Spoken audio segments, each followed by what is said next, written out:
Warren Blackwood lay motionless in his study chair, eyes closed, breath steady, pretending to sleep while testing the character of the desperate woman he'd sheltered from the storm. He expected her to rifle through his desk, pocket silver, or sneak food from his kitchen. Instead, what he heard through the darkness made his chest tighten with something he hadn't felt in years. Elena Frost knelt beside her sleeping son, whispering words that would shatter every wall Warren had built around his grief-hardened heart. This was no ordinary night. This was the beginning of everything changing. If you're ready to discover how a test of character became a journey of redemption, stay with me until the very end. Hit that like button and comment with your city so I can see how far this story travels across the world. The winter wind screamed across the Kansas plains like a living thing, battering against the weathered walls of Blackwood Ranch with fists of ice and fury. Inside the main house, Warren Blackwood sat in his leather study chair, the fire burning low in the hearth, casting shadows that danced and twisted across the dark-paneled walls. To anyone watching, he appeared to be sleeping, head tilted back, arms resting on the chair's worn almond armrests, chest rising and falling in the steady rhythm of slumber. But Warren Blackwood was wide awake. His eyes, though closed, were alert behind their lids. His breathing, though measured, was carefully controlled. Every muscle in his body remained coiled with tension beneath the facade of rest. He'd been sitting this way for nearly an hour, waiting, listening, testing her. Elena Frost had arrived at his door 3 weeks ago, blown in by the season's worst blizzard with nothing but the clothes on her back, a thin shawl, and a 5-year-old boy clutched to her chest.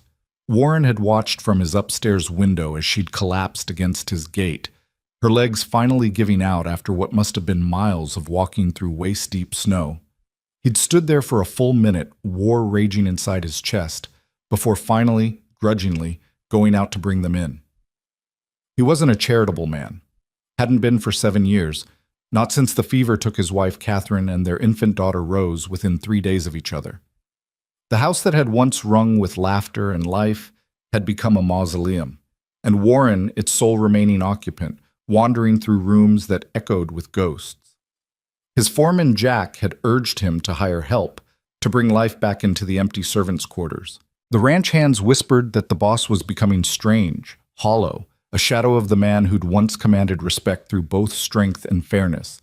But Warren had refused every suggestion, every offer of companionship. He wanted the emptiness.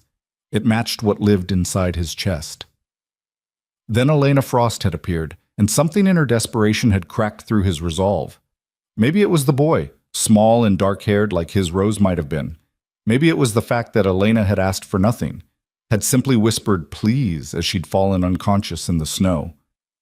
Or maybe, Warren thought as he sat in his chair pretending to sleep, maybe he'd taken them in precisely so he could confirm what he already believed about humanity, that people were fundamentally selfish, that given opportunity and desperation, anyone would betray trust. He'd been testing that theory for 3 weeks now. He'd left money on his desk. Nothing obvious. Just a few bills tucked beneath papers where someone cleaning might find them. They'd remained untouched. He'd left the pantry unlocked when he knew Elena was up late. Nothing had gone missing. He'd accidentally mentioned that his wife's jewelry remained in a box in the guest room where Elena slept with her son. The box hadn't been disturbed. Tonight was his final test. He'd announced at dinner that he'd be working late in his study, then he'd come down here, stoked the fire, poured himself a whiskey he hadn't touched, and arranged himself in this chair to wait. The clock on the mantel now read midnight. The household should have been asleep. Warren heard the creak of floorboards on the stairs. His heartbeat quickened, but he kept his breathing steady. Someone was descending from the second floor, trying to be quiet but unable to avoid the groans of the old wood. The footsteps were light, Elena's, not her boy's heavier child's tread. Warren felt something twist in his gut, something that felt uncomfortably like disappointment. So this is it, he thought. This is when she shows her true colors. The study door, which he'd left deliberately ajar, opened wider with a whisper of hinges. Warren had oiled them yesterday, making sure they wouldn't squeak and alert him. Through his closed eyelids, he sensed the change in light as someone entered with a candle. Elena Frost stepped into the room, and Warren waited for the sound of drawers opening, papers rustling, the clink of coins being pocketed. Instead, he heard something entirely unexpected. A soft, sad sigh. "Oh, Mr. Blackwood," Elena's voice whispered into the darkness, so quiet he almost didn't hear it. "You'll catch your death sleeping here with the fire so low." Warren's carefully controlled breathing nearly hitched. He forced himself to remain still as he heard her move across the room. But she didn't go to his desk. She didn't approach the bookshelf where he kept his strong box. Instead, he heard the soft sounds of her tending the fire, the clunk of a log being added, the whisper of the poker stirring the coals to life. Warmth began to bloom across the room, and Warren felt it reach his face like a gentle hand. He heard Elena move again, her footsteps approaching his chair, and every muscle in his body tensed. This was it. This was when she'd search his pockets, or something soft settled over his shoulders. Warren's mind reeled. Elena had draped a blanket over him, the thick wool throw that usually lay across the back of the sofa. She adjusted it carefully, tucking it around his arms with a gentleness that made his throat inexplicably tight. "There," she whispered, more to herself than to him. "At least you'll be warm." But she didn't leave. Warren heard her settle onto the floor near the hearth, heard the rustle of her worn dress as she sat. Then came another sound, one that made his heart clench, small footsteps padding into the room. "Mama?" The boy's voice was sleepy, confused. "Why aren't you in bed?" "Shh, Tommy, quiet now." Elena's voice held gentle reproof. "You'll wake Mr. Blackwood." "But Mama, you're not in bed either." The child's logic was irrefutable. Warren heard Elena pull her son close, heard the soft sound of her kiss on his hair. "I couldn't sleep, sweetheart. Sometimes grown-ups have nights like that. I came down for some water and found Mr. Blackwood asleep in his chair. I was just making sure he stayed warm." "Why doesn't he sleep in his bed like us?" Tommy asked, his voice carrying that particular mixture of curiosity and concern that only children possess. There was a pause. When Elena spoke again, her voice carried a weight that Warren hadn't heard before. "Sometimes, Tommy, when people hurt badly enough on the inside, they forget how to do simple things like go to bed at proper times. Sometimes the hurt is so big it fills up all the rooms in their house, and they don't know how to make space for themselves anymore." "Is Mr. Blackwood hurt inside?" Warren's fingers clenched beneath the blanket, but he kept his face relaxed, kept his breathing even. "Yes, baby. I think he is." "Can we fix him?" The question was asked with such innocent certainty that something in Warren's chest cracked. "Oh, Tommy," Elena's voice wavered. "Some hurts aren't the kind you can fix. Some hurts people have to carry. But you know what we can do?" "What, Mama?" "We can be kind. We can be grateful for the shelter he's given us. We can make sure that while we're here, this house has some light in it again. Not to fix his hurt. That's not our place. But just to show him that kindness still exists. That not everything in this world is loss and loneliness." Warren heard the boy shift, heard the innocent confusion in his voice. "But Mama, who takes care of Mr. Blackwood? Who makes sure he's not lonely?" The question hung in the air like smoke. Warren found himself waiting for Elena's answer with an intensity that unnerved him. "I don't think anyone does, sweetheart. I think Mr. Blackwood has been alone for a very long time. That's why we need to be extra good, extra quiet, extra helpful.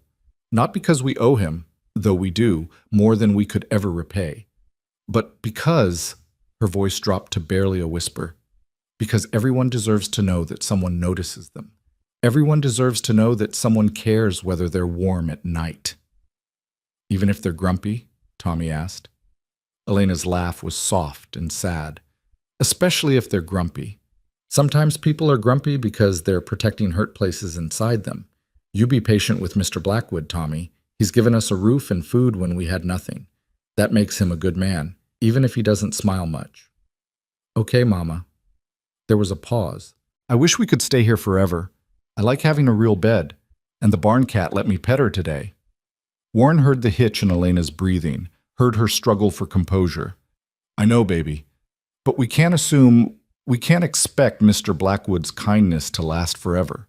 Men like him, they help because it's the right thing to do, but they don't make permanent places for strangers. When the spring thaw comes and the roads are passable again, we'll need to move on. We'll find a town, find work. I'll sew or clean or do whatever needs doing. We'll be all right. But I don't want to go. The child's voice rose slightly, and Elena shushed him quickly. I know, but this isn't our home, Tommy. It's Mr. Blackwood's home, and he's let us stay here out of the goodness of his heart. We can't take advantage of that. We can't overstay our welcome. The best way to repay kindness is to be gracious about it, to not ask for more than what's freely given. I want to give him something, Tommy insisted. He gave us a home. What can we give him? Warren felt his throat close completely. He'd been waiting for evidence of opportunism, of greed, of the selfishness he'd convinced himself was humanity's true nature. Instead, he was listening to a mother teach her son about dignity, gratitude, and grace in the face of poverty. You already give him something, Elena said softly. Every time you're quiet in the morning so he can sleep. Every time you clean up your toys without being asked.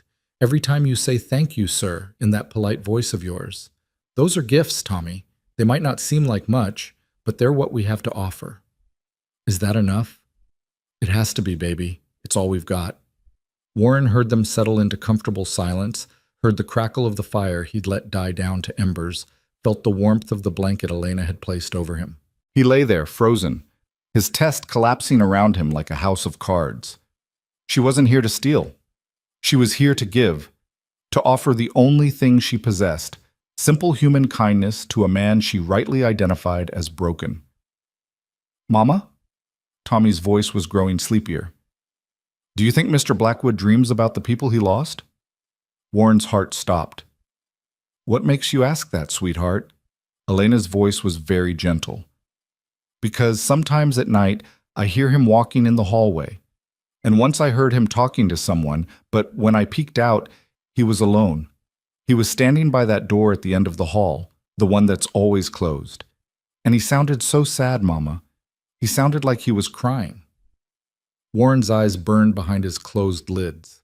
The boy had heard him that night 2 weeks ago when he'd had too much whiskey and had stood outside the nursery, Catherine and Rose's room, talking to ghosts. Elena was quiet for a long moment. Then we must be extra kind, Tommy, because a hurt that big, a loss that deep, that's not something that goes away. That's something a person carries every day for the rest of their life. And if our being here can make even one day a little less heavy for him, then that's a worthy thing. I'll be extra good, Tommy promised, his voice fading toward sleep. I'll be so good he won't even know I'm here.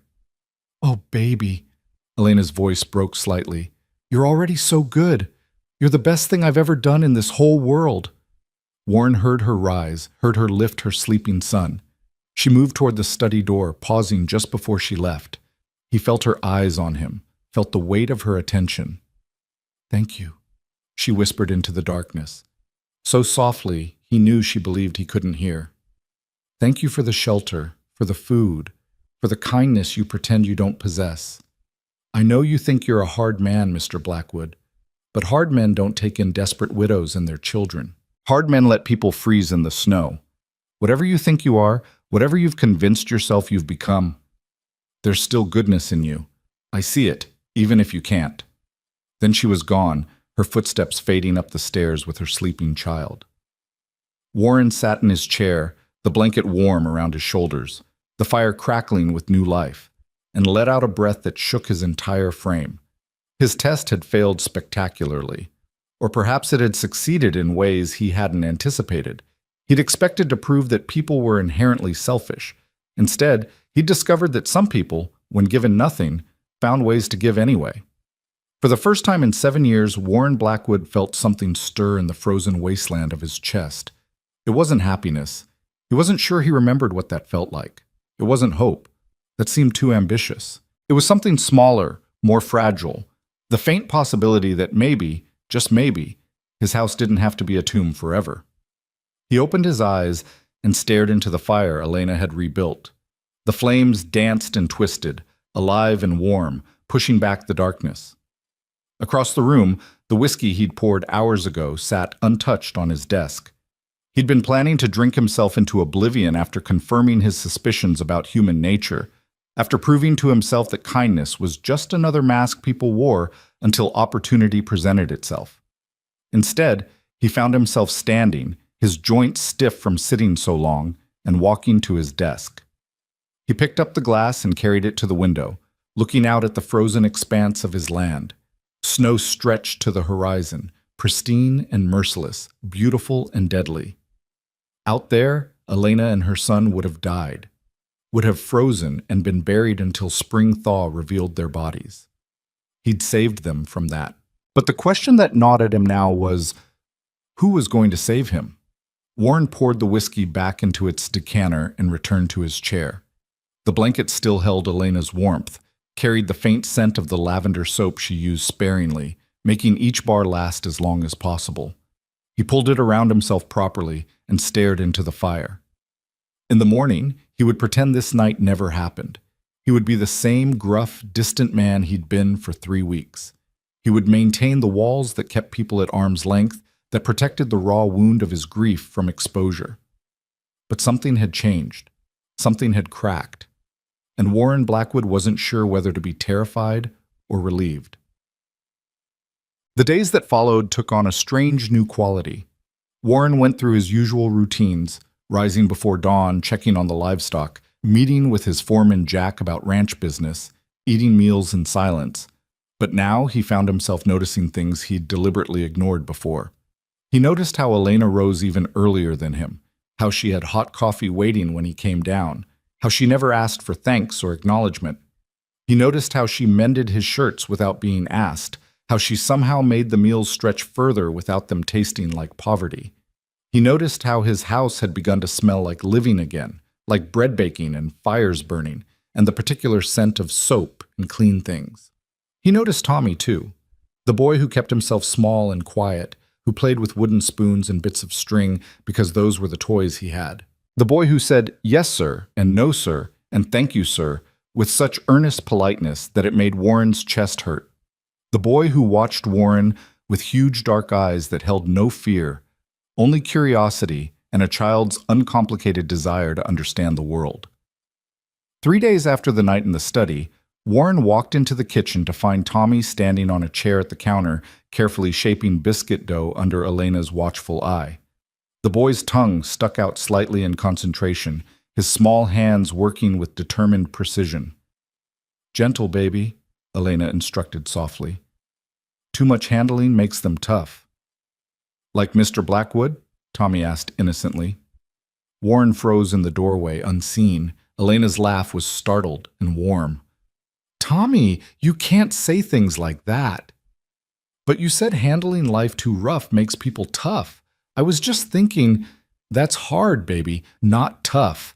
And—" She paused, seemed to consider.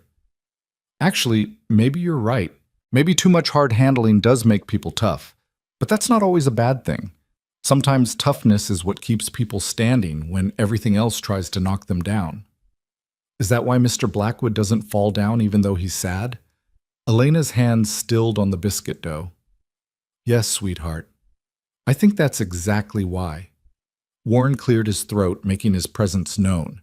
Both Elena and Tommy jumped.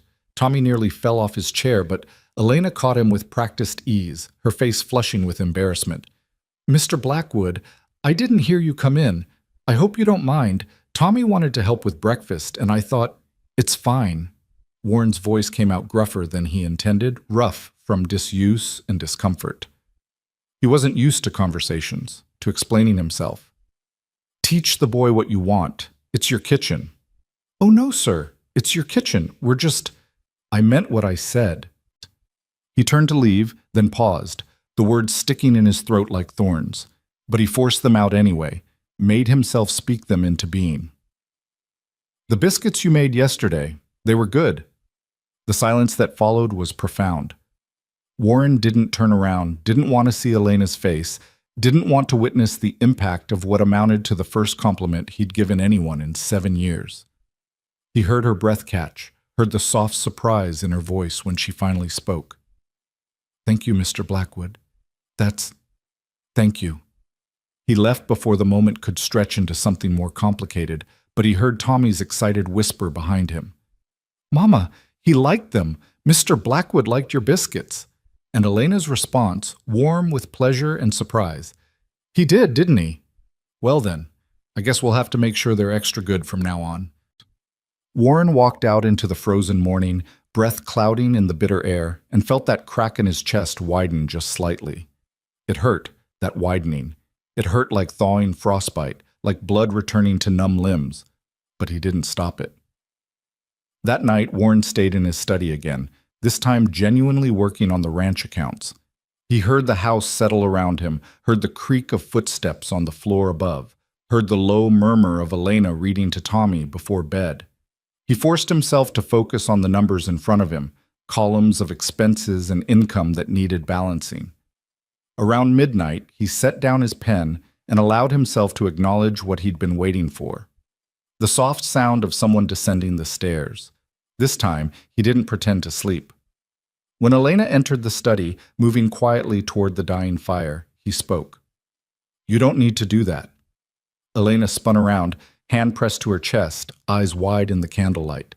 "Mr. Blackwood, I thought you'd gone up hours ago. I didn't mean to disturb."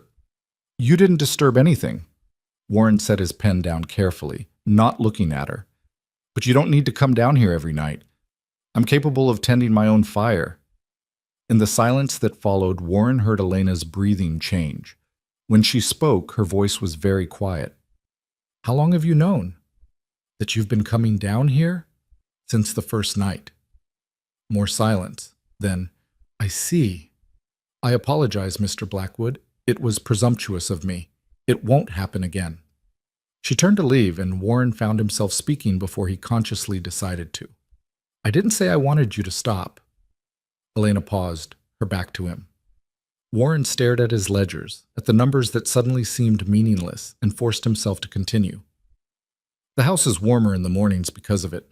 That's practical. Efficient use of firewood." It was a lie, and they both knew it. The warmth had nothing to do with efficiency and everything to do with the fact that someone cared whether he froze in his chair. But Warren couldn't say that out loud, couldn't crack himself open that far. So he hid behind practicality, behind the language of ranch management and resource allocation. Elena turned slowly. In the dim light, her face was hard to read, but her voice was soft when she spoke. "Then I'll continue to be practical and efficient, Mr. Blackwood, if that's all right with you." "It is." She moved to the fire, added wood with the practiced ease of someone who'd been managing on her own for a long time. Warren watched her hands, work-roughened and capable, and wondered what her story was. He'd never asked. In 3 weeks, he'd never once inquired about where she'd come from, what had led her to his door, what had happened to her husband. "Your husband," he heard himself say, the words escaping before he could stop them. "How long has he been gone?" Elena's hands stilled on the poker. 2 years this January. Influenza took him in the space of a week." "I'm sorry." The words felt foreign in his mouth, rusty from disuse. "Thank you." She set the poker down, straightened. "We had 6 good years together. I try to be grateful for that instead of bitter about what was taken. Doesn't always work, but I try." Warren found himself speaking into the fire, telling truths he'd never voiced aloud. "My wife and daughter, 7 years ago, fever." His throat closed around the rest of it, the helplessness, the rage. The way Rose had reached for him with tiny hands one moment and gone still the next. The way Catherine had followed their daughter 3 days later, whispering, "Take care of her," with her last breath, even though Rose was already gone. "I know," Elena said softly. Warren's head snapped up. "What?" "I'm sorry. I don't mean to intrude, but when you're staying in someone's home, you see things." "There are pictures in the guest room, a wedding photograph, a baby's christening gown in the wardrobe. She paused, seemed to choose her words carefully. "I know the particular silence of a house where people are missing. My home sounds the same way without my husband's voice in it." Warren stared at her, this woman who'd been sleeping in his dead wife's favorite room, surrounded by Catherine's things, by Rose's tiny clothes, and who had said nothing. Who had kept his grief sacred, who had not pried or prodded or offered empty platitudes. "Why did you leave?" he asked. "Where were you going when the storm caught you?" Elena moved to the window, looked out at the frozen darkness.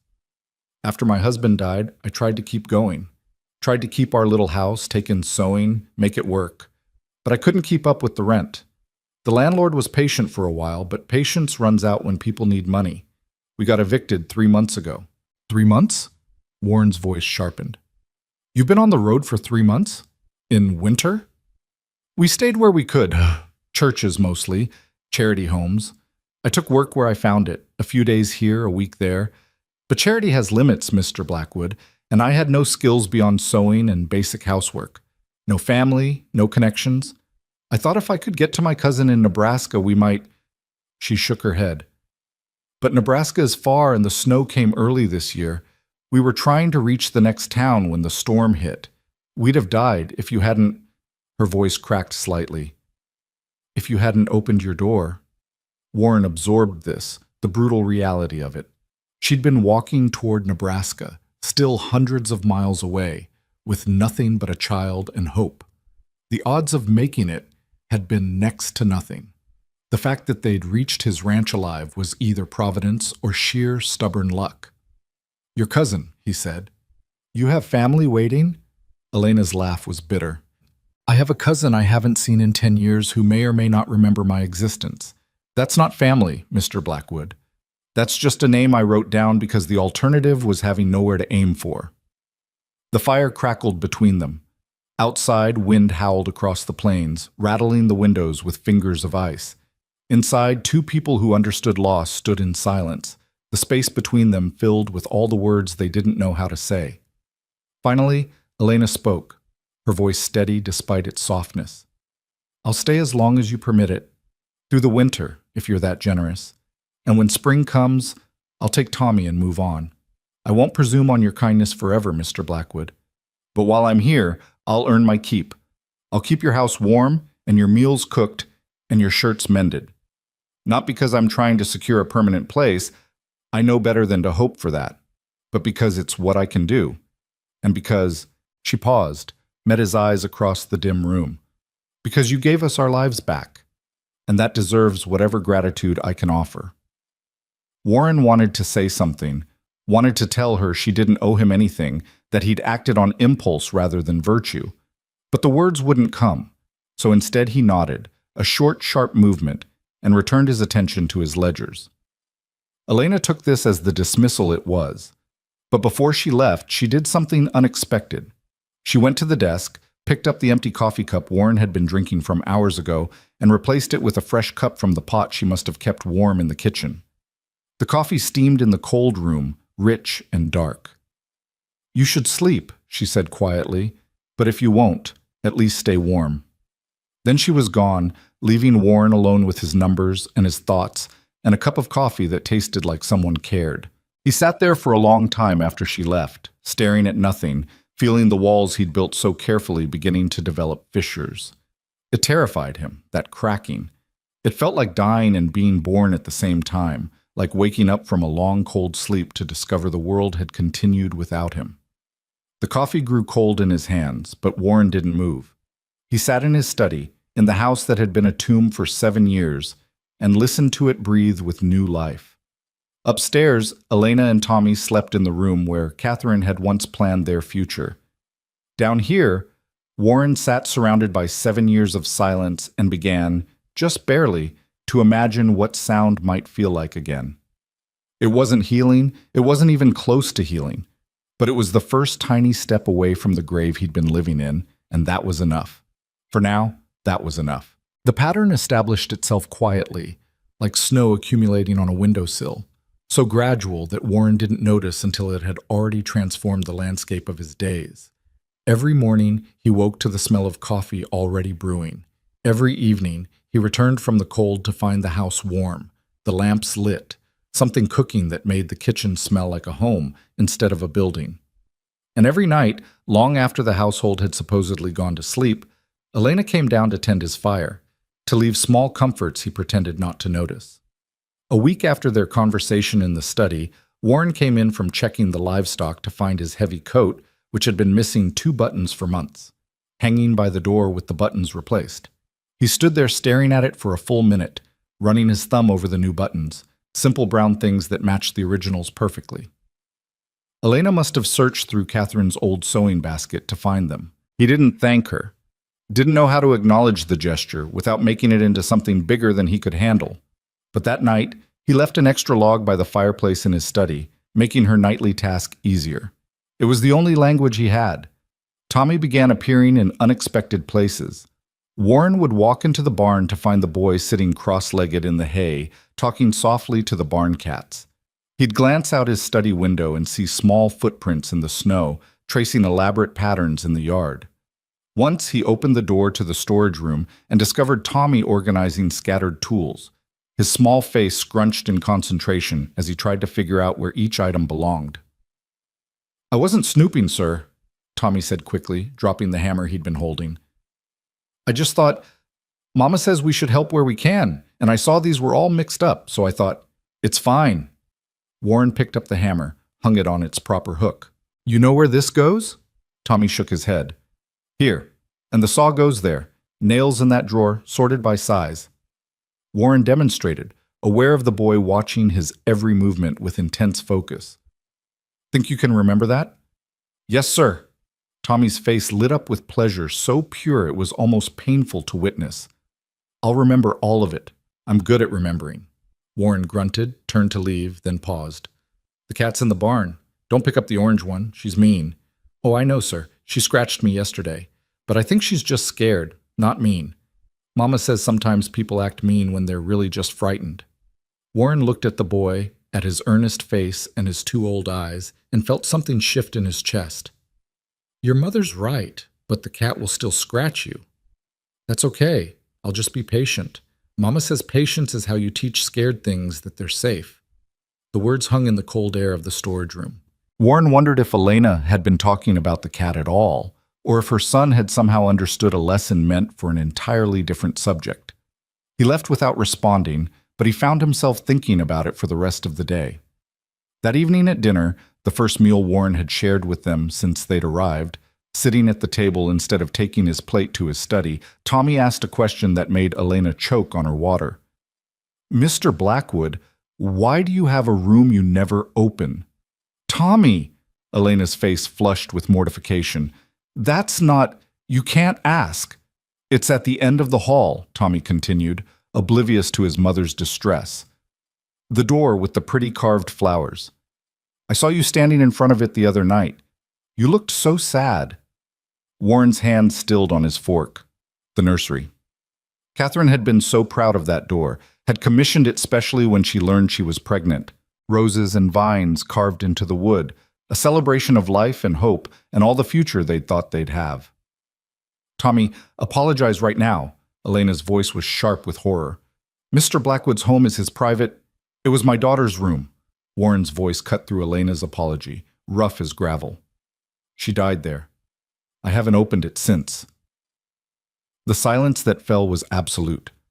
Tommy's eyes went wide, his small face crumpling with understanding and regret. Elena looked like she wanted to sink through the floor. Warren picked up his fork and resumed eating, though the food tasted like ash. "I'm sorry," Tommy whispered. "I didn't mean to make you sad." "You didn't make me sad, boy. I was already sad. You just asked about it."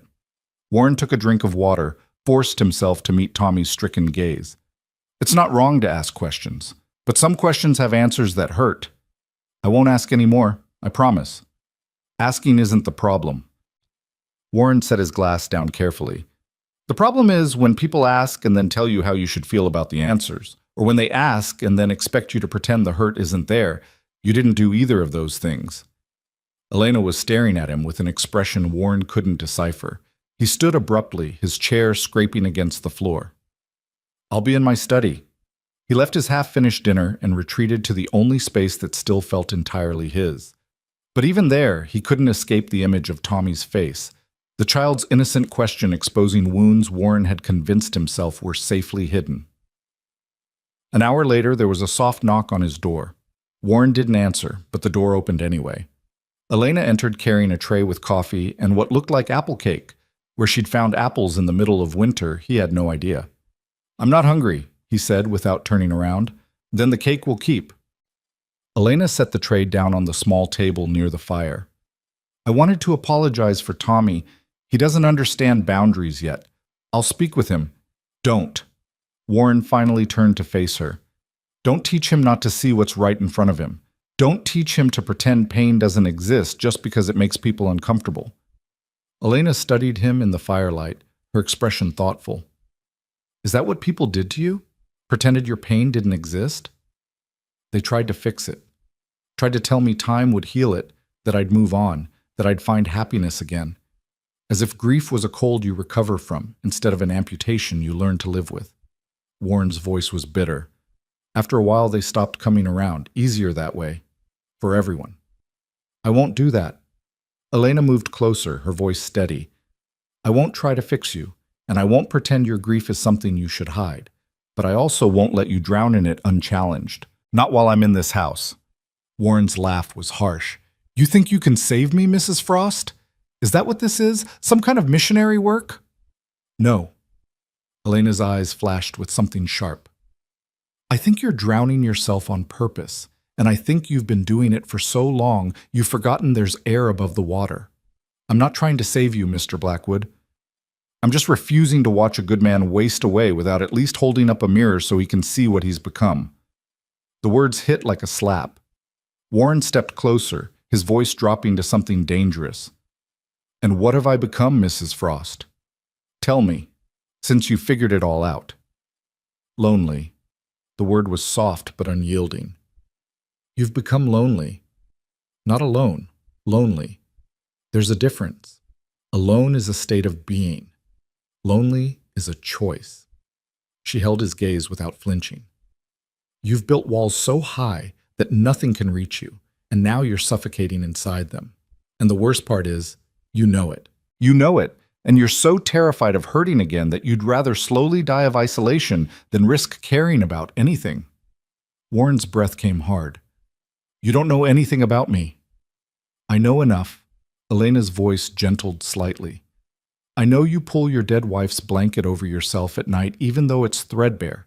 I know you stand outside your daughter's door every Tuesday evening at exactly 7 o'clock, the same time every week, like a ritual.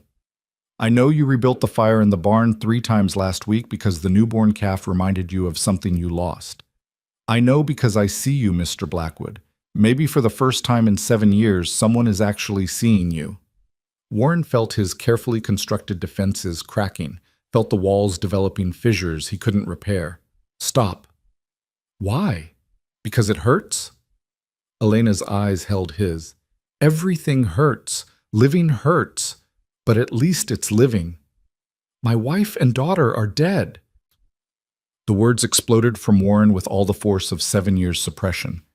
They died in my arms, and I couldn't stop it. I couldn't save them. I couldn't do anything but watch them slip away. So yes, I built walls. Yes, I chose lonely over the alternative, because caring about people means watching them die, and I can't— His voice broke. I can't do that again. The silence stretched between them, heavy with truth. When Elena spoke again, her voice was impossibly gentle. I understand. I do. When my husband died, I wanted to die too. The only thing that stopped me was Tommy needing his mother. But I understand that impulse to just stop, to refuse to engage with a world that takes everything you love. Then why are you pushing me? Warren's voice was raw. Because you saved my life.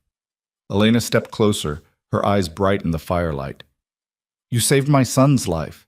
And now I'm watching you waste yours, and I can't— Her voice caught. I can't just stand by and watch that happen. Not when there's still so much life left in you, buried under all that grief. Warren turned away, his hands clenching into fists. You should go. I will. But first, eat the cake. It's from Catherine's recipe book. I found it in the kitchen drawer. I hope that's all right. I thought— She paused. I thought maybe you'd want to taste something she made. Something that carried her love forward. Warren's throat closed completely.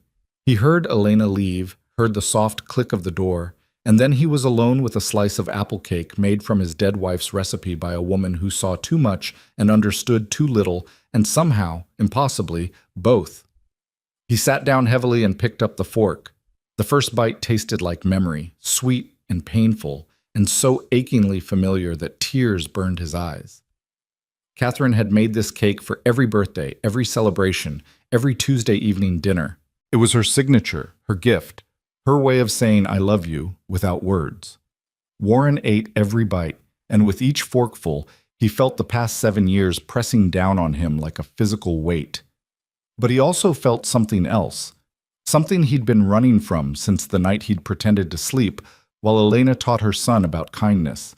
The faint, terrifying possibility that maybe he didn't want to be alone forever. That night, when Elena came down to tend his fire, Warren didn't pretend to work.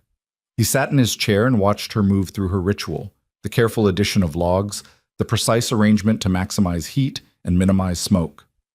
She worked with the efficiency of someone who'd learned to make every movement count, every resource stretch.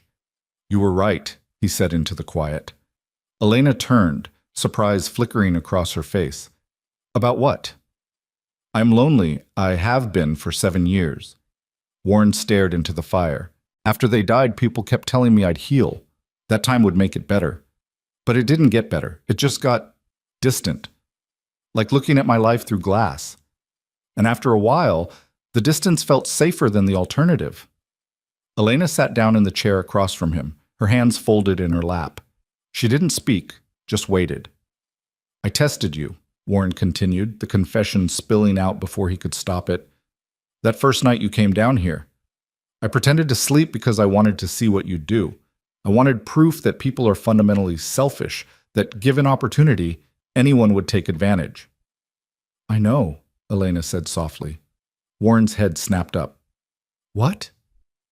"I knew you were awake. Your breathing was too controlled, too measured. People who are really asleep breathe differently." A small smile touched her lips. "I've spent 2 years sleeping in charity homes and church basements, Mr. Blackwood. You learn to tell when people are watching you. Then why? Because you needed to see for yourself." Elena leaned forward slightly. "You needed proof that not everyone would betray your trust. And I needed you to know that I was here for the right reasons. So I let you watch. I let you test. And I hoped that maybe, eventually, you'd let yourself believe that kindness can be real." Warren absorbed this, the quiet manipulation of it, the gentle way she'd outmaneuvered his cynicism. "You're either very wise or very manipulative. Can I be both?" The smile in her voice was audible. Despite everything, Warren felt his mouth twitch. Not quite a smile. He wasn't capable of that yet, but something close. "Thank you for the cake." "You're welcome. I'll make it again next Tuesday, if that's all right." Tuesday, 7 o'clock. The time Catherine had always served dinner, the time Warren now spent standing outside the nursery, talking to ghosts. Elena knew this, had figured it out, and was offering to fill that hollow space with something living. That would be... Warren struggled for words. "Acceptable." "Acceptable," Elena repeated, amusement threading through her voice. "High praise indeed." They sat in comfortable silence, the fire crackling between them. Outside, wind howled across the plains, but inside, the house held steady against the cold. Warren found himself studying Elena in the firelight, the way exhaustion shadowed her eyes, the way her shoulders carried tension even in rest, the way her hands bore the marks of too much hard work and too little care. "You're tired," he observed. "I'm always tired. It's the natural state of motherhood." But she said it without complaint, stated it as simple fact. "When do you sleep?"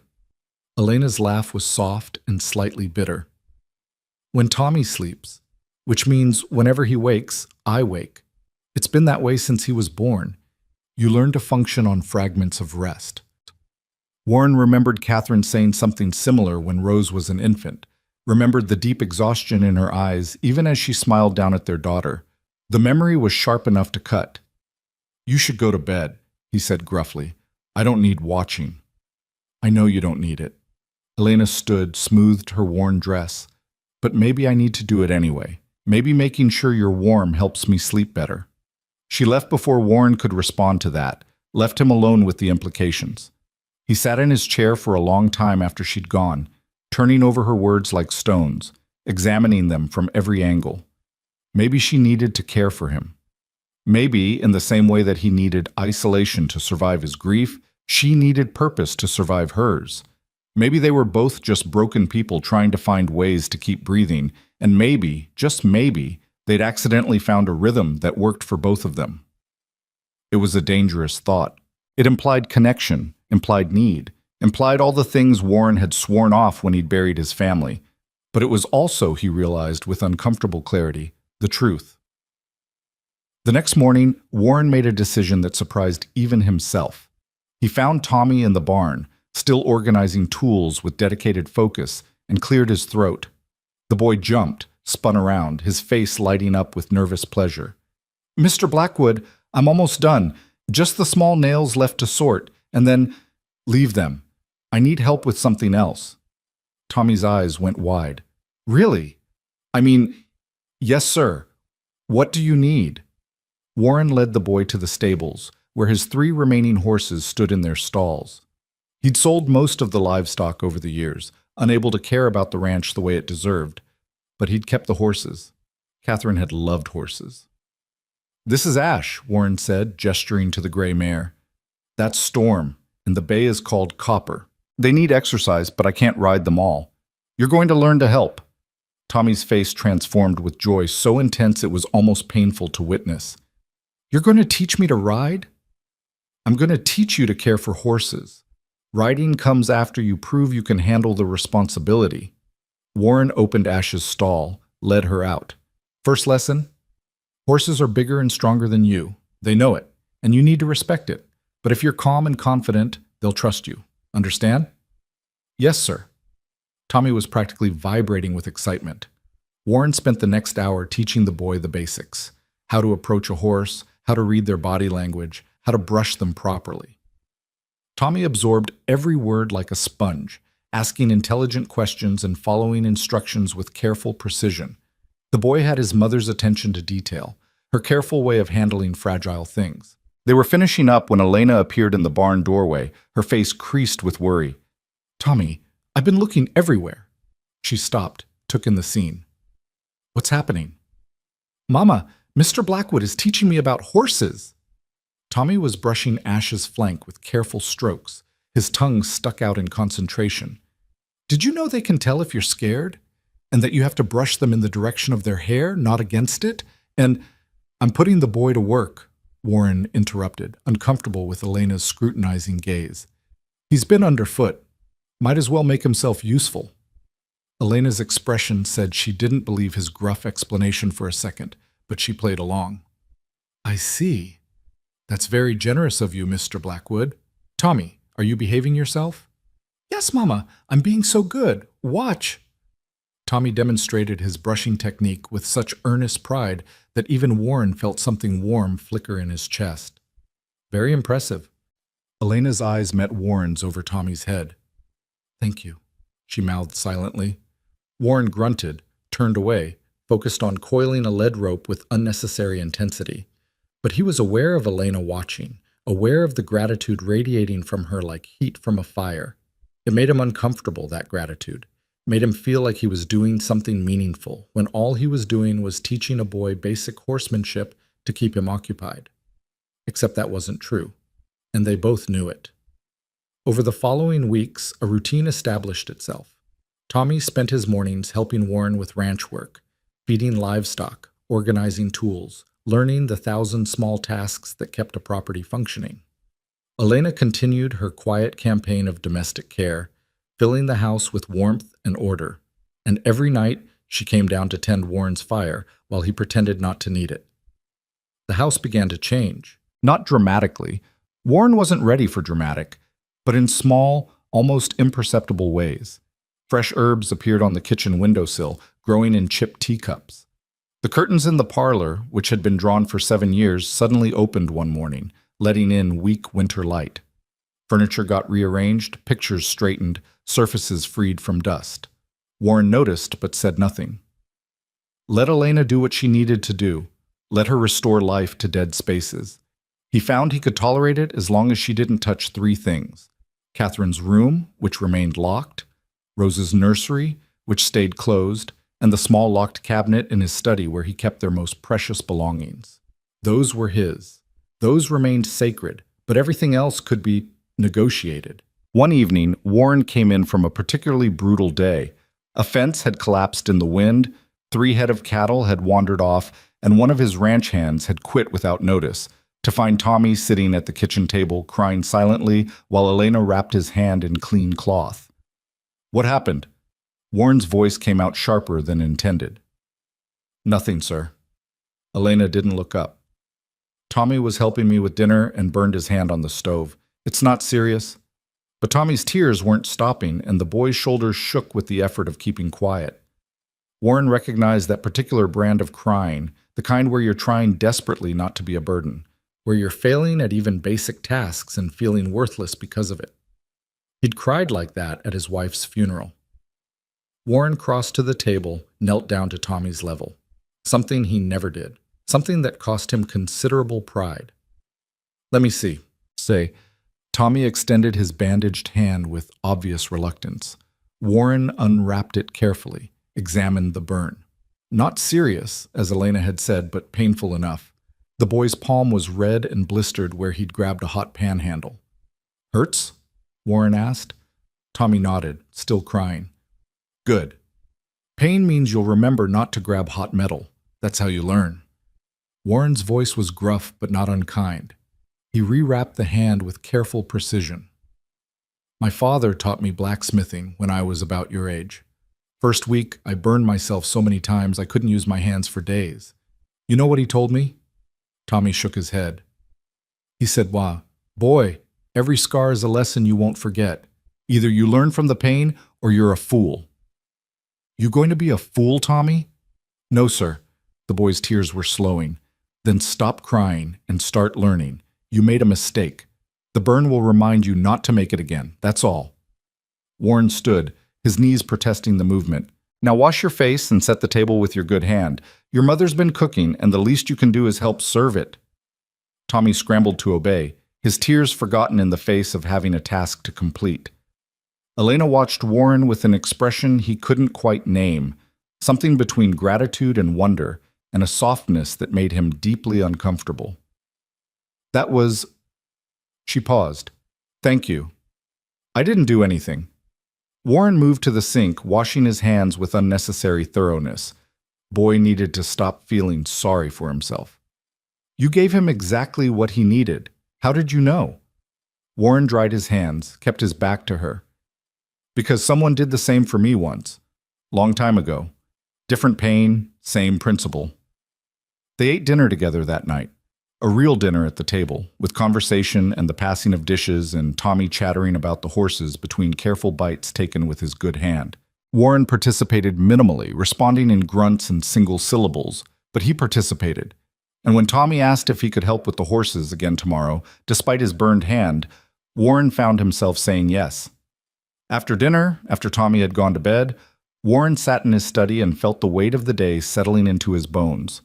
He was tired. The kind of tired that came from carrying grief like a stone for so long that you forgot what it felt like to walk without it. But he was also something else, something he couldn't quite name. Less alone, maybe. Less determined to be isolated. Elena came down at her usual time, added wood to his fire with practiced efficiency. But instead of leaving immediately, she settled into the chair across from him, the chair that had become hers over the past weeks without either of them acknowledging it. "He loves you," she said quietly. Warren's head jerked up. "What?" "Tommy. He's been talking about you constantly. Mr. Blackwood this, Mr. Blackwood that. He asked me tonight if he could call you Uncle Warren." Elena's smile was soft. "I told him that was too familiar, that he needed to keep calling you sir." "But?" Warren heard the unspoken question. "But I wanted you to know, in case—" She paused. "In case it mattered to you, that a little boy looks up to you, that you've become important to him." The words landed like stones in Warren's chest. Important. He'd become important to someone again. The thought terrified him. "Don't let him get attached," Warren said roughly.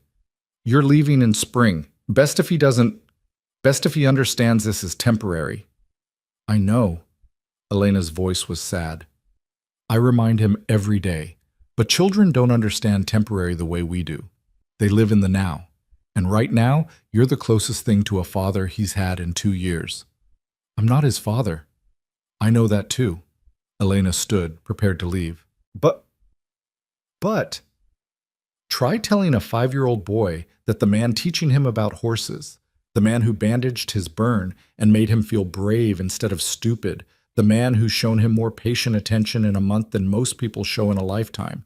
Try telling him that man isn't important, that man isn't worth loving. She left Warren alone with that truth, left him sitting in the firelight wrestling with implications he wasn't ready to face. Because if Tommy loved him, that meant Warren had failed at his primary goal, keeping everyone at a distance where they couldn't hurt him. And if Elena knew her son loved him and was still planning to leave, that meant she understood the risks of staying, understood that Warren was a fortress with no door. But it also meant that despite everything, despite his walls and his grief and his deliberate isolation, something had gotten through. Someone had gotten through. 2 someones, actually. A desperate widow and her lonely child had cracked open the tomb Warren had built and let light in. And Warren didn't know whether to be grateful or terrified. Both, probably. Definitely both. February arrived with false promises of spring, 3 days of warmth that melted the top layer of snow into treacherous slush before the temperature plummeted again, freezing everything into jagged ice. Warren was in the barn checking on a mare with a swollen hock when he heard Tommy's scream. He was running before conscious thought caught up, his heart hammering against his ribs in a way it hadn't since the night Rose stopped breathing. He burst through the barn door to find Elena on the ground, her face paper white, one hand pressed to her side while the other reached uselessly toward Tommy, who stood frozen in the snow, sobbing. What happened? Warren dropped to his knees beside her, his hands hovering uncertainly over her body. Slipped on the ice. Elena's voice was tight with pain. I'm fine. Just give me a moment. But when she tried to stand, her legs buckled. Warren caught her before she hit the ground again and felt the heat radiating through her dress. Fever. The realization hit him like a fist. How long have you been sick? I'm not. Don't lie to me. Warren's voice was sharp with fear that came out as anger. How long? Elena's eyes met his, and he saw the exhaustion there, the bone-deep weariness she'd been hiding. 3 days, maybe 4. It's just a cold.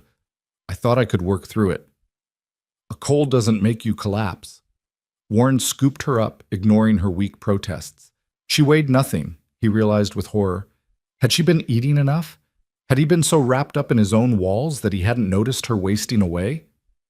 Tommy, open the door, now! The boy scrambled to obey, his face streaked with tears and terror. Warren carried Elena into the house, up the stairs, deposited her on the bed in the guest room with more gentleness than he knew he possessed. Her skin burned under his hands, and when he pulled back the collar of her dress to check her neck, he saw the swollen glands, the flush that spoke of serious infection. I need to keep working, Elena mumbled, already trying to sit up. Tommy needs... What Tommy needs is his mother alive. Warren pushed her back down with one hand.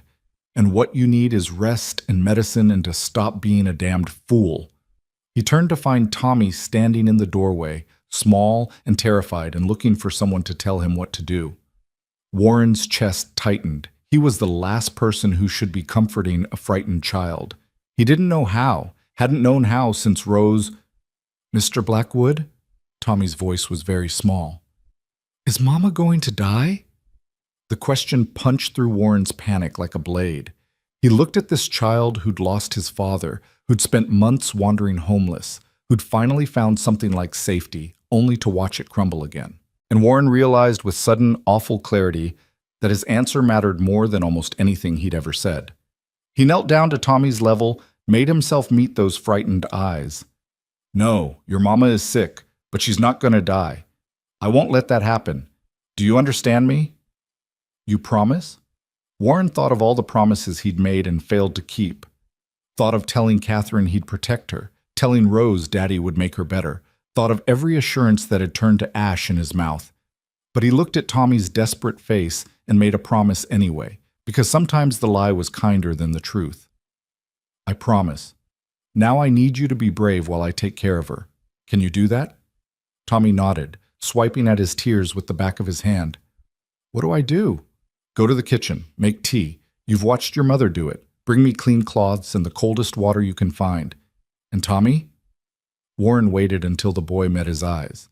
Your mother's going to be fine, but she needs us to be strong for her right now. Can you be strong? Yes, sir. Tommy's voice steadied, given purpose and direction. He ran off to complete his tasks, leaving Warren alone with Elena. She was mumbling now, fevered and incoherent, her body shaking with chills despite the heat radiating from her skin. Warren pulled every blanket he could find, tucked them around her with hands that trembled more than they should. When Tommy returned with the water and cloths, Warren set about cooling her fever with mechanical precision, the way he'd done for Catherine, the way he'd tried to do for Rose. The memories threatened to drown him, but he pushed them back. This was not then. Elena was not Catherine. He would not fail again. For 3 days, Warren barely left Elena's side. He sent Tommy to stay with Jack's family in the foreman's cottage, unable to expose the boy to whatever illness his mother had contracted. He moved between Elena's room and his study in a fog of exhaustion and fear, sleeping in the chair by her bed in short, fitful bursts. She cycled through fever dreams, crying out for her dead husband, calling for Tommy, once even whispering Catherine's name after catching sight of the wedding photograph on the dresser. Warren bathed her burning skin, forced water between her cracked lips, changed sweat-soaked sheets with a tenderness that surprised him. On the second night, when her fever spiked dangerously high and Warren genuinely feared losing her, she opened her eyes with sudden clarity and grabbed his wrist. "Promise me," she gasped, her grip surprisingly strong. "Promise me if I die, you'll take care of Tommy. Don't send him to an orphanage. Don't let him become charity. Promise me." "You're not going to die." But Warren's voice lacked conviction. "Promise me." Her eyes were wild with fever and terror. "He's a good boy. He won't be trouble. He knows how to work, how to stay quiet. Just don't let them put him in one of those places. Promise me, Warren." It was the first time she'd used his given name. The intimacy of it, combined with the rawness of her plea, cracked something fundamental in his chest. Warren covered her hand with his, felt the heat of her fever burning through both their skins. "I promise. If anything happens to you, Tommy stays with me. He'll always have a home here. Always." The words came out fierce, absolute. "But you're not dying, Elena, you hear me? I didn't pull you from the snow just to watch you slip away in my damned guest room. You're going to fight this, and you're going to win because that boy needs his mother." "He needs a father, too," Elena whispered, her eyes already closing again. "Needs someone who sees him. Someone who—" She drifted back into fever dreams, but her words echoed in Warren's head for hours afterward. Tommy needed a father. And Warren who'd buried his own child, who'd sworn never to care about anyone again, had somehow become the closest thing to that the boy had. The realization should have terrified him. Instead, it settled into his chest with the weight of truth. On the morning of the 4th day, Elena's fever finally broke. Warren woke in his chair to find her watching him with clear, exhausted eyes. Relief hit him so hard he had to grip the armrest to stay upright. "You look terrible," Elena croaked, her voice like gravel. "You've looked better yourself." Warren stood on stiff legs, moved to pour her water. "How do you feel?" "Like I've been trampled by horses. How long was I—" "3 days. Your fever broke during the night." He helped her sit up enough to drink, supported her weight when her arms shook. "You gave us quite a scare." "Tommy is fine. He's been staying with Jack and his wife, eating them out of house and home, according to Jack, and asking every hour when he can come back." Warren eased her back against the pillows. "I told him you needed rest and quiet to recover. He made you a drawing. I'll bring it up later." Elena's eyes filled with tears. "You took care of me." "Someone had to. You were determined to work yourself to death." Warren's voice came out rougher than intended. "Why didn't you tell me you were sick?" "Because I couldn't afford to be sick." Elena wiped at her eyes with shaking hands. "Because we're living on your charity, and charity has limits. If I couldn't work, couldn't earn my keep, then what good was I? Why would you keep us?" The words hit Warren like a physical blow. You think I'd throw you out for being ill? I don't know what to think. Elena's voice broke. I don't know the rules here, Warren. I don't know what's expected, what's allowed, where the boundaries are. I'm living in your dead wife's favorite room. My son follows you around like a puppy, and I tend your fires at night like some kind of... She stopped, seemed to realize she was saying too much. I don't know what we are to you. Charity cases? Temporary help? Penance for something? And I was so afraid that if I showed weakness, showed need, you'd remember that we're just strangers you took in out of pity. Warren stood frozen, her words unpacking truths he'd been avoiding for weeks. What were they to him? When had the widow and her son stopped being temporary inconveniences and become something else entirely? You're not strangers. The admission felt like pulling glass from a wound. Haven't been for a long time. And you're not here out of pity. You're here because... He stopped, struggled with words that didn't come naturally. Because this house was dead before you came. Because I was dead. And you're right. I don't know what you are to me either. But I know that when you collapsed, I was more frightened than I've been since... He couldn't finish, couldn't say it. Since your wife and daughter died. Elena's voice was soft, understanding. Yes. The word came out as barely more than a whisper. Warren moved to the window, stared out at the frozen landscape. I can't do this again, Elena.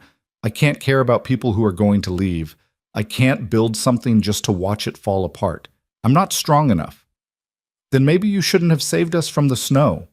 There was no accusation in Elena's voice, just resignation. Maybe you should have left us to freeze, because the moment you opened that door, the moment you brought us inside, you started caring whether you meant to or not. And I'm sorry for that. I'm sorry we've become an inconvenience to your grief. Warren turned to face her, saw the tears streaming down her pale face, saw the exhaustion and shame and bone-deep weariness of a woman who'd been fighting for so long she'd forgotten what peace felt like. You're not an inconvenience. The words came out raw, honest. You're terrifying, both of you. You've cracked open walls I spent 7 years building, and I don't know how to function without them. I don't know how to care about people without it destroying me, but... He moved back to her bedside, sat heavily in his chair. But I care anyway. Despite my best efforts, despite every wall I've built, I care about whether you're warm at night and whether Tommy is learning his letters and whether this damned house feels like a home again. And that scares me more than anything has scared me in 7 years. Elena reached out with one trembling hand, covered his where it rested on the chair arm. I'm scared too. I'm scared of hoping for something permanent when I know it can't last. I'm scared of Tommy getting attached to a man who's going to send us away when spring comes.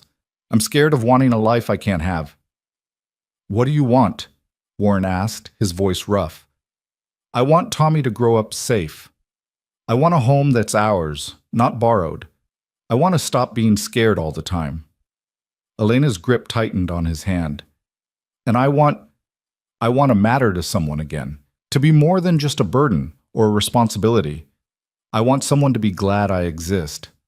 Warren looked at their joined hands, at the way her fingers threaded through his like they belonged there. I'm glad you exist, he said quietly. For what it's worth. I'm glad you knocked on my door in that storm. I'm glad you tend my fires. I'm glad you made Catherine's apple cake and taught Tommy about kindness and pulled me back from the edge of something I didn't even know I was falling into. I'm glad, Elena. She was crying openly now, and Warren found his own eyes burning. They sat like that for a long moment, hands clasped, words hanging between them like promises neither of them knew how to keep. A knock at the door broke the spell. Jack's voice called through the wood. Mr. Blackwood, sorry to disturb, but there's trouble in town. You're needed. Warren squeezed Elena's hand once, then stood. What kind of trouble? The bad kind, sir. You'd better come hear it for yourself. Warren looked back at Elena, saw her trying to sit up despite her obvious weakness. Stay in bed. I'll handle whatever this is. Warren. She stopped, seemed to gather her courage. Be careful. He nodded once, sharp and sure, then left before he could do something foolish like promise he'd come back. He'd learned better than to make promises he couldn't guarantee. Jack waited at the bottom of the stairs, his weathered face grave. It's about Mrs. Frost, sir. Word's gotten out that you've got a widow living here, and people are talking. Warren's hands clenched into fists. What kind of talking? The bad kind. Mrs. Henderson from the Mercantile came by earlier asking questions. How long she's been here, what arrangements you've made, whether there's propriety being maintained. Jack looked uncomfortable. She's got the church ladies all worked up. They're saying a single man and a widow under one roof, it's not decent. They're saying Mrs. Frost must be taking advantage, working some kind of angle. That's ridiculous. Warren's voice was cold with fury. Elena has been nothing but she's been proper and respectful, and I know that, sir. You know that. But the town doesn't know that. They see a poor widow show up in the middle of winter, and suddenly she's living in the Blackwood house, and their imaginations run wild. Jack shifted his weight. Mrs. Henderson suggested that if Mrs. Frost is going to continue staying here, there ought to be oversight, someone from the church to make sure everything's above board. Oversight. Warren bit the word out like poison. They want to put a chaperone in my own house. Or they want Mrs. Frost gone. Those seem to be the options they're proposing. Warren stared at his foreman, at this man who'd worked for him for 15 years, who'd watched him bury his wife and daughter and slowly die himself. What do you think I should do, Jack? Jack met his eyes steadily. I think you should do what makes you less alone, sir. And I think that woman upstairs and her boy have done more to bring you back to life in 2 months than anything else has managed in 7 years. So I think you should tell Mrs. Henderson and her church ladies to mind their own damn business and let a good man and a good woman figure out their own lives. The loyalty in Jack's voice made Warren's throat tight. And if the town decides to make trouble, then the town can come through me first. Jack's jaw set stubbornly. You've got friends here, Mr. Blackwood, more than you think. Not everyone in this county is a busybody with nothing better to do than spread gossip. Warren nodded slowly, but his mind was racing. He'd been naive to think that Elena and Tommy could stay here indefinitely without consequences. Small towns had long memories and sharp tongues, and a widow living with a widower was exactly the kind of scandal people loved to sink their teeth into. He thought of Elena upstairs, weak and recovering, terrified of being thrown out. He thought of Tommy at Jack's cottage, drawing pictures for his sick mother. He thought of the life that had started building itself in his house, fragile and new, and the first good thing he'd felt in years. And he thought of spring coming, of roads clearing, of Elena taking Tommy and leaving, because that had always been the plan. Better to leave on her own terms than be driven out by gossip. The realization hit him like a fist. He didn't want her to leave, didn't want either of them to leave. Somewhere in the past 2 months, they'd stopped being temporary and become essential. Tell Mrs. Henderson that Mrs. Frost is my employee, Warren said finally. A housekeeper, properly compensated. And tell her that any further inquiries about my household staff can be addressed to me directly, in person, at her convenience. Jack's mouth twitched with something that might have been a smile. That should shut her up. Mrs. Henderson's afraid of you. Good. She should be. Warren turned toward his study, then paused. And Jack, thank you for what you said. Just the truth, sir. That's all. After Jack left, Warren stood in his study and stared at the ledgers on his desk without seeing them. A housekeeper. An employee. It was a lie, but it was the kind of lie that protected them both. It gave Elena legitimacy, gave her position in his household a name that the town could accept, but it also locked them into roles that felt wrong. Because Elena wasn't his employee, she was, what? His friend? His companion? The woman who'd cracked open his frozen heart and made him feel human again? Warren sat down heavily, dropped his head into his hands. The past 2 months had been an exercise in self-deception. He told himself Elena and Tommy were temporary. He told himself he was being charitable, practical, that housing them through the winter was just basic human decency. He told himself he wasn't getting attached, wasn't caring, wasn't building something that would destroy him when it ended. All lies. Comfortable lies that had let him pretend he was in control. But control had slipped through his fingers weeks ago, probably that very first night when he'd pretended to sleep and heard Elena teaching her son about kindness to wounded men. He'd been falling since then, a slow descent into caring that he'd been too stubborn to acknowledge. And now the town was forcing his hand. Now he had to make decisions, take positions, Commit to something beyond the careful neutrality he'd been hiding behind. Warren pulled out a piece of paper and began writing. If Elena was going to be his employee, she'd have a proper contract. Room and board, a salary, defined duties. Something legal that would shut the gossips up and give her security beyond his uncertain charity. But as he wrote, he realized he was building a cage as much as a protection, because an employee left when the job was done. An employee didn't stay because they wanted to, but because they were paid to. And what Warren wanted, what he'd barely admitted to himself he wanted, was for Elena and Tommy to stay because they chose to, not because economics demanded it. He was still wrestling with the contract when he heard a sound from upstairs, a thud, followed by a cry. Warren was moving before thought caught up, taking the stairs two at a time. He found Elena on the floor beside her bed, her face white with pain and shame. "I'm sorry. I just needed to... I thought I could..."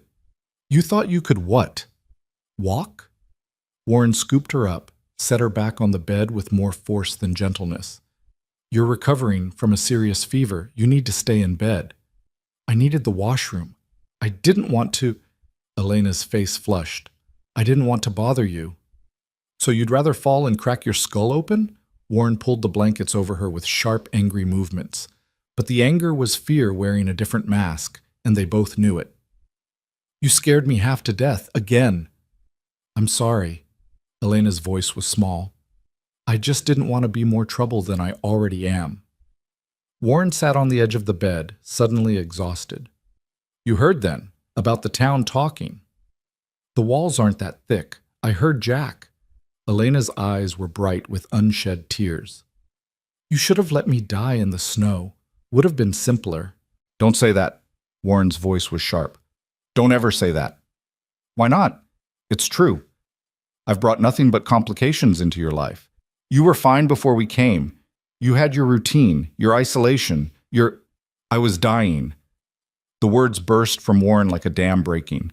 "I was dying slowly in this tomb I'd built for myself. I was going through motions without living. He stopped, tried to find words for something he'd never let himself acknowledge. "You didn't complicate my life, Elena. You saved it. You and Tommy. You cracked me open and let the light back in. And yes, it hurts like hell. And yes, I'm terrified. But I'm also alive again. For the first time in 7 years, I'm alive." Elena stared at him, tears spilling down her cheeks. "Then what do we do? Because the town isn't going to accept this. They're going to make it impossible for us to stay." "Let me worry about the town." Warren stood, moved toward the door. "You focus on getting better. We'll figure out the rest when you're back on your feet." "Warren?" Her voice stopped him. "Thank you for taking care of me, for keeping your promise about Tommy, for everything." He nodded without turning around, afraid of what his face might reveal, afraid she'd see too much of the truth written there, that she'd become necessary to him, that the thought of her leaving felt like another death, that he was falling into something he had no name for and no idea how to navigate. Warren returned to his study and stared at the unfinished contract. Employee, housekeeper. The words felt like betrayals. But what alternative did he have? He couldn't offer marriage. That felt like a desecration of Catherine's memory, like replacing someone irreplaceable. He couldn't ask Elena to stay without status, without protection. The town would eat her alive, and he couldn't let her leave, couldn't watch her and Tommy walk away into an uncertain future when he had the means to keep them safe. He was trapped between impossible choices, each one guaranteed to hurt someone. And Warren Blackwood, who'd spent 7 years avoiding exactly this kind of pain, discovered that caring about people meant accepting that sometimes there were no good options. Sometimes you just had to choose which wound you could live with. He picked up his pen and kept writing, building a structure of employment and duty that felt like a lie but might be the only truth they could afford. The contract sat on Warren's desk for 3 days, unsigned. Every time he picked up the pen to finalize it, something stopped him. Some unnamed resistance that made his hand freeze over the paper. The words were all there, neat and legal, offering Elena the position of housekeeper with fair wages and defined responsibilities. It should have been simple. It should have solved everything. But it felt like a surrender to something Warren couldn't quite name. Elena recovered slowly, regaining strength in increments that felt agonizingly gradual. Tommy returned from Jack's cottage and barely left his mother's side, reading to her from the few books Warren had, bringing her water, adjusting her pillows with the earnest dedication of a child trying to fix the unfixable. Warren watched them together and felt something twist in his chest, a longing so sharp it bordered on pain. This was what family looked like, what it sounded like, and for 7 years he'd convinced himself he could live without it. On the 4th day after Elena's fever broke, Warren was in the barn when he heard horses approaching, multiple horses, moving fast. He stepped out into the weak February sunlight to find 5 men riding toward his house, led by Sheriff Morrison and followed by Mrs. Henderson, the mercantile owner, her husband, and 2 men Warren recognized as church deacons. His stomach dropped. This wasn't a social call. Morrison. Warren's voice was flat as he walked to meet them. "What brings you out here?" The sheriff dismounted, his weathered face apologetic but determined. "Mr. Blackwood, sorry to disturb you, but we've had some concerns raised about your household situation. Thought it best to address them directly." Concerns. Warren's hands clenched at his sides. What kind of concerns? Mrs. Henderson spoke up before the sheriff could answer, her voice sharp with righteous indignation. "Concerns about propriety, Mr. Blackwood. It's been brought to our attention that you've been harboring a single woman and her child for nearly 2 months now, without proper oversight, without appropriate arrangements. Surely you understand how that appears." "How it appears," Warren repeated slowly, his voice dangerous, "is that I took in a widow and her child who would have frozen to death otherwise. How it appears is basic human decency. No one's questioning your initial charity." One of the deacons spoke up, his tone condescending. "But charity has its limits. 2 months is well beyond what's appropriate for an unrelated woman to be living in a bachelor's household. People are talking, Mr. Blackwood, and what they're saying isn't flattering to you or to Mrs. Frost." Warren felt rage building in his chest, hot and sharp. "Let me understand this. You're here because people are gossiping? Because small minds have nothing better to do than speculate about things that don't concern them?" "It concerns the moral character of our community." Mrs. Henderson's chin lifted. "And I'll remind you that Mrs. Frost has a young son. That boy needs proper guidance, proper examples. What kind of lessons is he learning in a household with no moral oversight?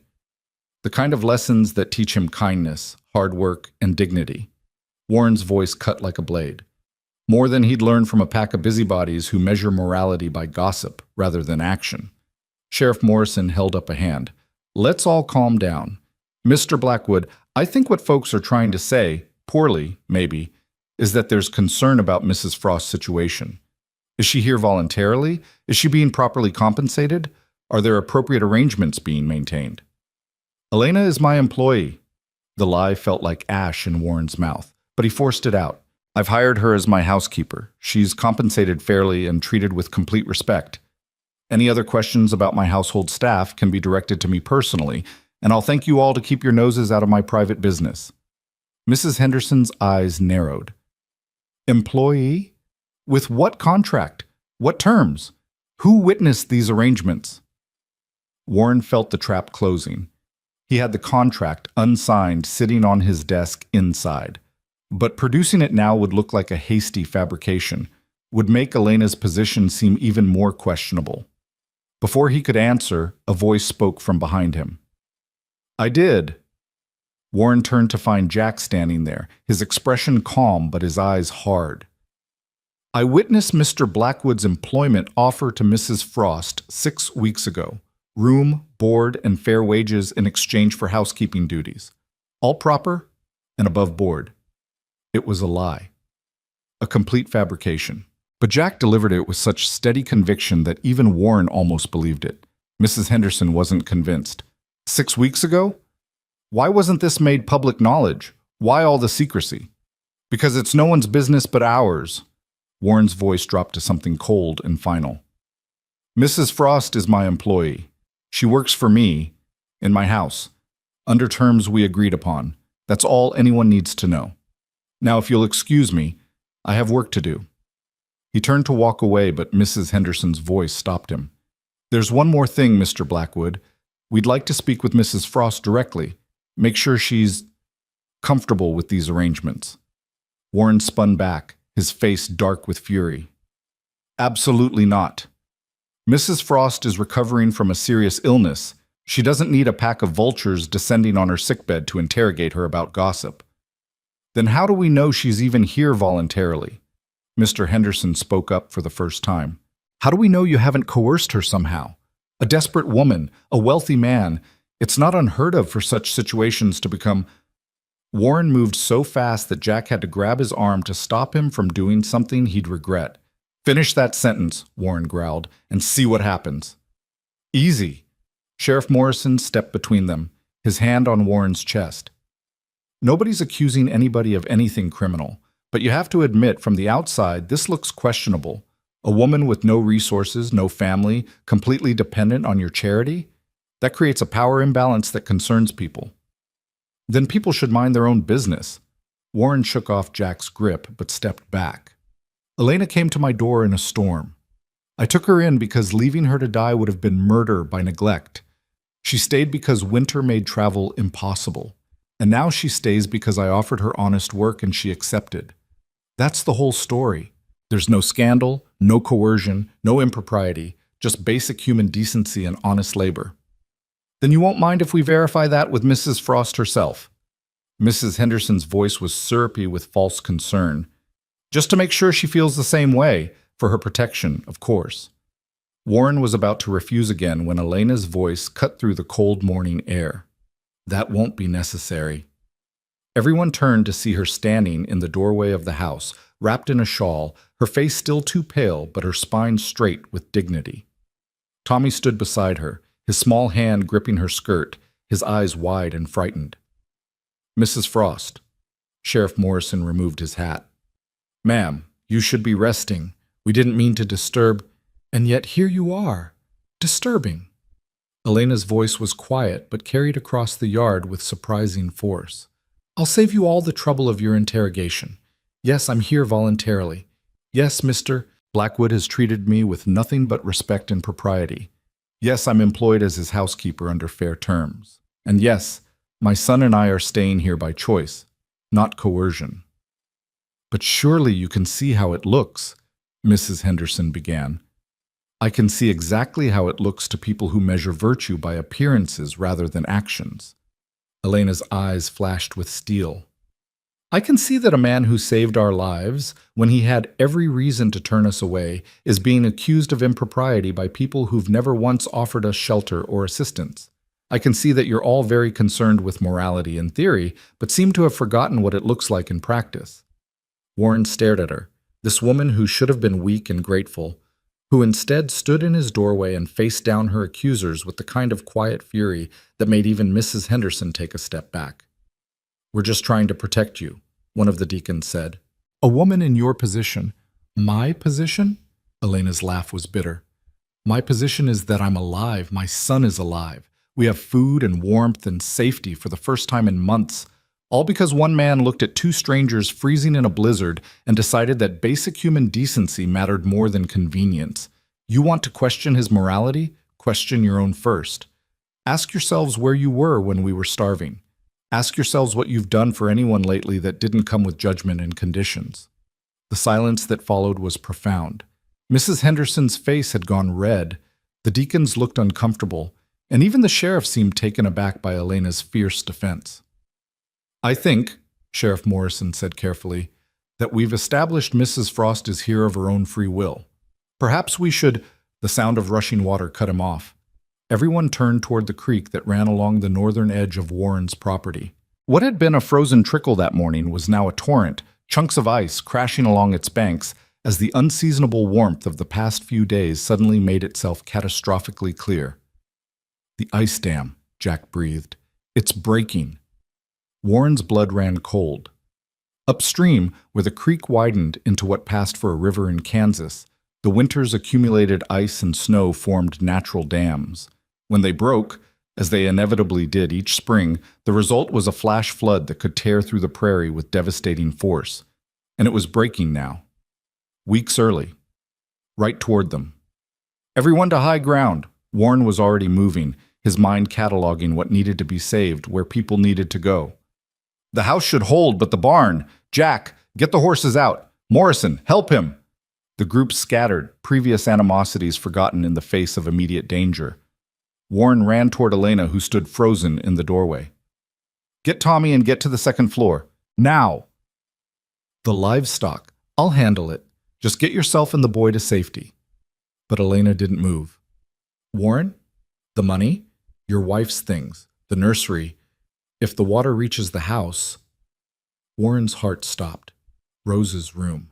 Catherine's jewelry.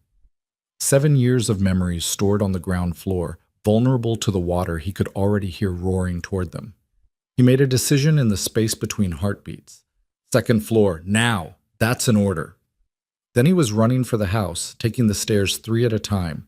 The nursery door, locked for 7 years, stood before him like a judgment. Warren's hands shook as he fumbled with the key he'd kept on his watch chain, the key he'd carried every day but never used. The lock turned. The door swung open. The smell hit him first, dust and old grief, and the faint ghost of lavender from Catherine's sachets. The room was exactly as they'd left it. Rose's cradle in the corner, Catherine's rocking chair by the window. The trunk containing baby clothes, christening gowns, tiny shoes for feet that would never wear them. Warren stood paralyzed, 7 years crashing over him like the floodwater rushing toward the house. This was why he'd locked the door. This was what he'd been protecting himself from. The physical evidence of everything he'd lost, preserved like a shrine to pain. Warren? Elena's voice from downstairs. The water's coming. It broke his paralysis. Warren grabbed the trunk, heavier than he remembered, and hauled it toward the door. He made 2 more trips, Catherine's jewelry box, the baby cradle, the photograph albums Elena had mentioned seeing in the guest room. Each item felt like carrying pieces of his heart up the stairs, exposing them to air and light they hadn't seen in years. By the time he'd moved everything essential to the second floor, water was seeping under the front door. Warren splashed through the rapidly rising flood to find Elena and Tommy huddled in the upstairs hallway, their faces white with fear. Is it going to reach us? Tommy asked, his voice small. Warren looked out the window at the devastation below. The barn was already half submerged. The water was rising faster than he'd anticipated, fed by the breaking ice dam and the sudden thaw. The first floor would flood completely. Whether the water would reach the second floor depended on how much ice was still coming down from upstream. I don't know, Warren admitted, unwilling to lie. But we're safer up here than anywhere else. The house is solid. It'll hold. They waited in tense silence as the water rose. Warren could hear it lapping against the stairs, could see debris floating past the windows, tree branches, pieces of fence, what looked like someone's chicken coop from downstream. The roar was deafening, punctuated by the crack of ice chunks slamming into the house's foundation. Tommy pressed against his mother, trying hard not to cry. Elena's arm was around him, but her eyes were on Warren, looking for reassurance he wasn't sure he could provide. The nursery, she said quietly. You opened it. Warren nodded, not trusting his voice. That must have been hard. Everything's hard. He moved to the window, checking the water level. It had reached the middle of the first floor windows and seemed to be stabilizing. Maybe they'd be lucky. Maybe the worst of the flood would pass them by. Then he saw Jack struggling through the water toward the house, leading 3 terrified horses. Behind him, Sheriff Morrison was helping Mrs. Henderson and her husband, both of whom looked half-drowned and completely terrified. The Deacons were nowhere to be seen. Hopefully they'd made it to higher ground downstream. They're coming here, Elena said. They need shelter. Warren looked at her, at this woman who had every reason to let the people who'd come to harass her drown, and saw only concern in her eyes. No vindictiveness, no satisfaction at seeing her accusers humbled, just human compassion for people in danger. The front door's underwater, Warren said. They'll have to come through the second-floor window. He spent the next frantic minutes rigging a rope system to pull people through the upstairs window that overlooked the porch roof. Jack came first, hauling himself up with practiced ease before helping Warren pull up the others. The horses had to be left in the partially flooded barn. There was no way to get them to the second floor, but Jack had gotten them into stalls on the highest ground possible. They'd survive if the water didn't rise much more.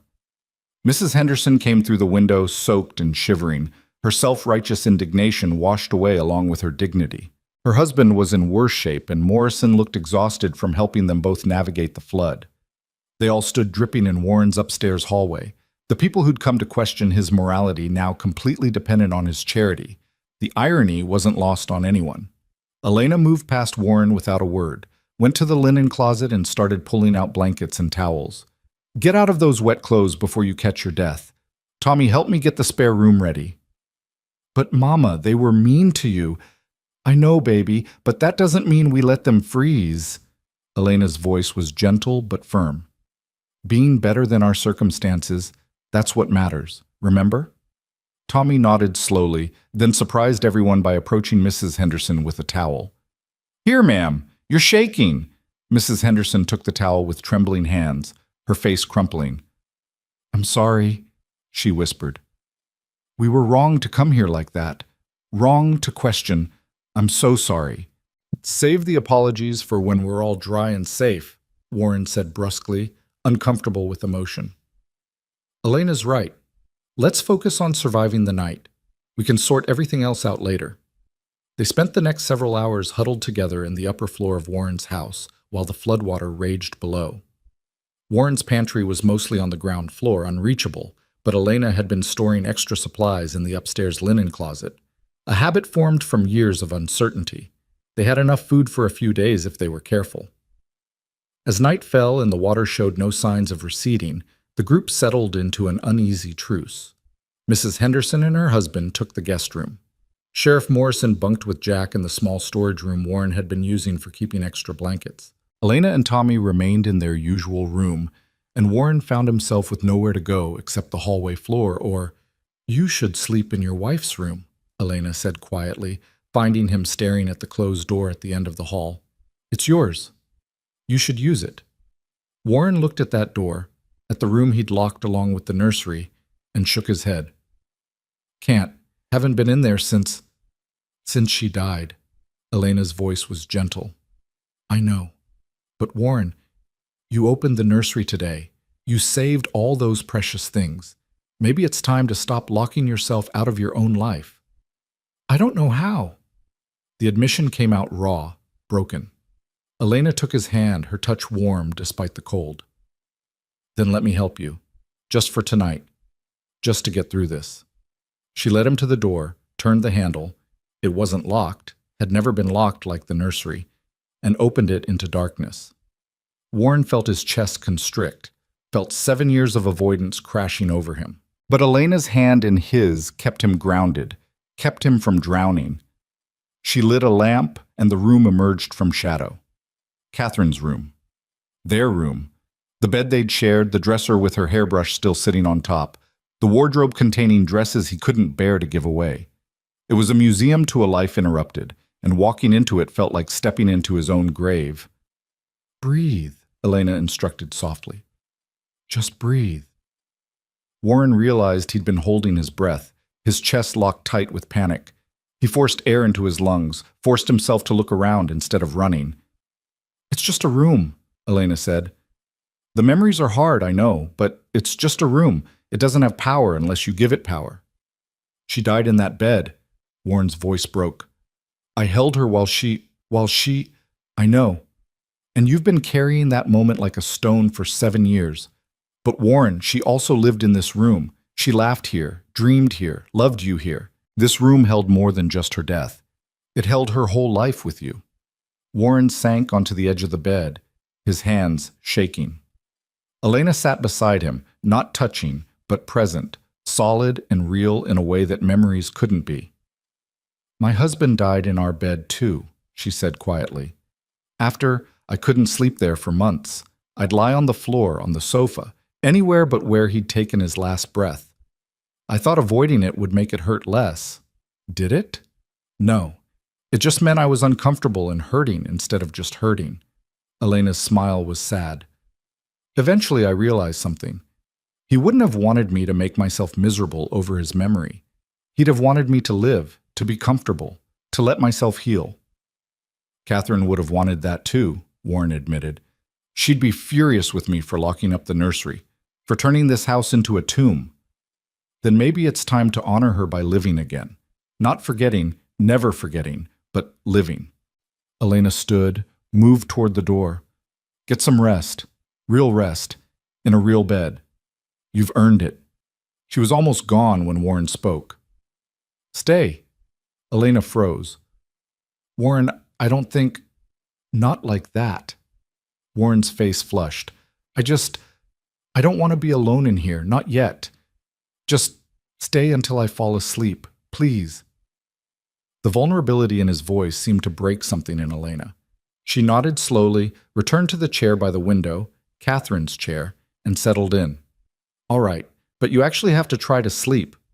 Warren lay back on the bed, still fully clothed, staring at the ceiling. The room smelled like dust and old grief, but beneath it he caught traces of Elena's lavender soap, evidence that she'd been coming in here to clean, to care for this space, even when he'd abandoned it. Thank you, he said into the darkness, for defending me today. You didn't have to do that. Yes, I did. Elena's voice was firm. They were wrong, Warren. Wrong to come here with their gossip and accusations. Wrong to question your decency when you've shown more of it than most people manage in a lifetime. I'm not decent. I'm selfish. I took you in partly because I wanted to prove people were terrible, and you ruined that by being kind. Elena's laugh was soft. Then I'm glad I ruined it. Your cynicism needed ruining. They fell into comfortable silence. Outside, the flood raged on, but inside, in this room that had been locked in grief, something was finally beginning to thaw. Elena? Warren's voice was drowsy, sleep finally pulling him under. Yes?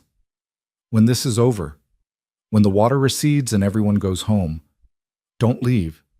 Please don't take Tommy and leave. I know I have no right to ask. I know it's selfish, but shh. Elena's voice was impossibly gentle. Sleep, Warren. We'll figure everything out when morning comes. It wasn't a promise. It wasn't even an answer. But it was enough to let Warren finally, after 7 years of grief and months of resistance, fall asleep in his own bed with something that felt almost like peace settling over him. And in the chair by the window, Elena Frost watched over him through the long, dark hours, keeping vigil the way she'd done every night since arriving. But this time, in this room, heavy with memory and possibility, it felt like something more than duty. It felt like choice, like the future slowly, painfully, beautifully beginning to right itself. Dawn broke gray and cold over the flooded prairie. Warren woke to find himself alone in the room, Elena's chair empty, and the sound of voices downstairs. He sat up slowly, disoriented by having slept in this bed after so many years, then remembered the flood, the unexpected house guests, everything that had happened yesterday. He found Elena in the kitchen, or what was left of it.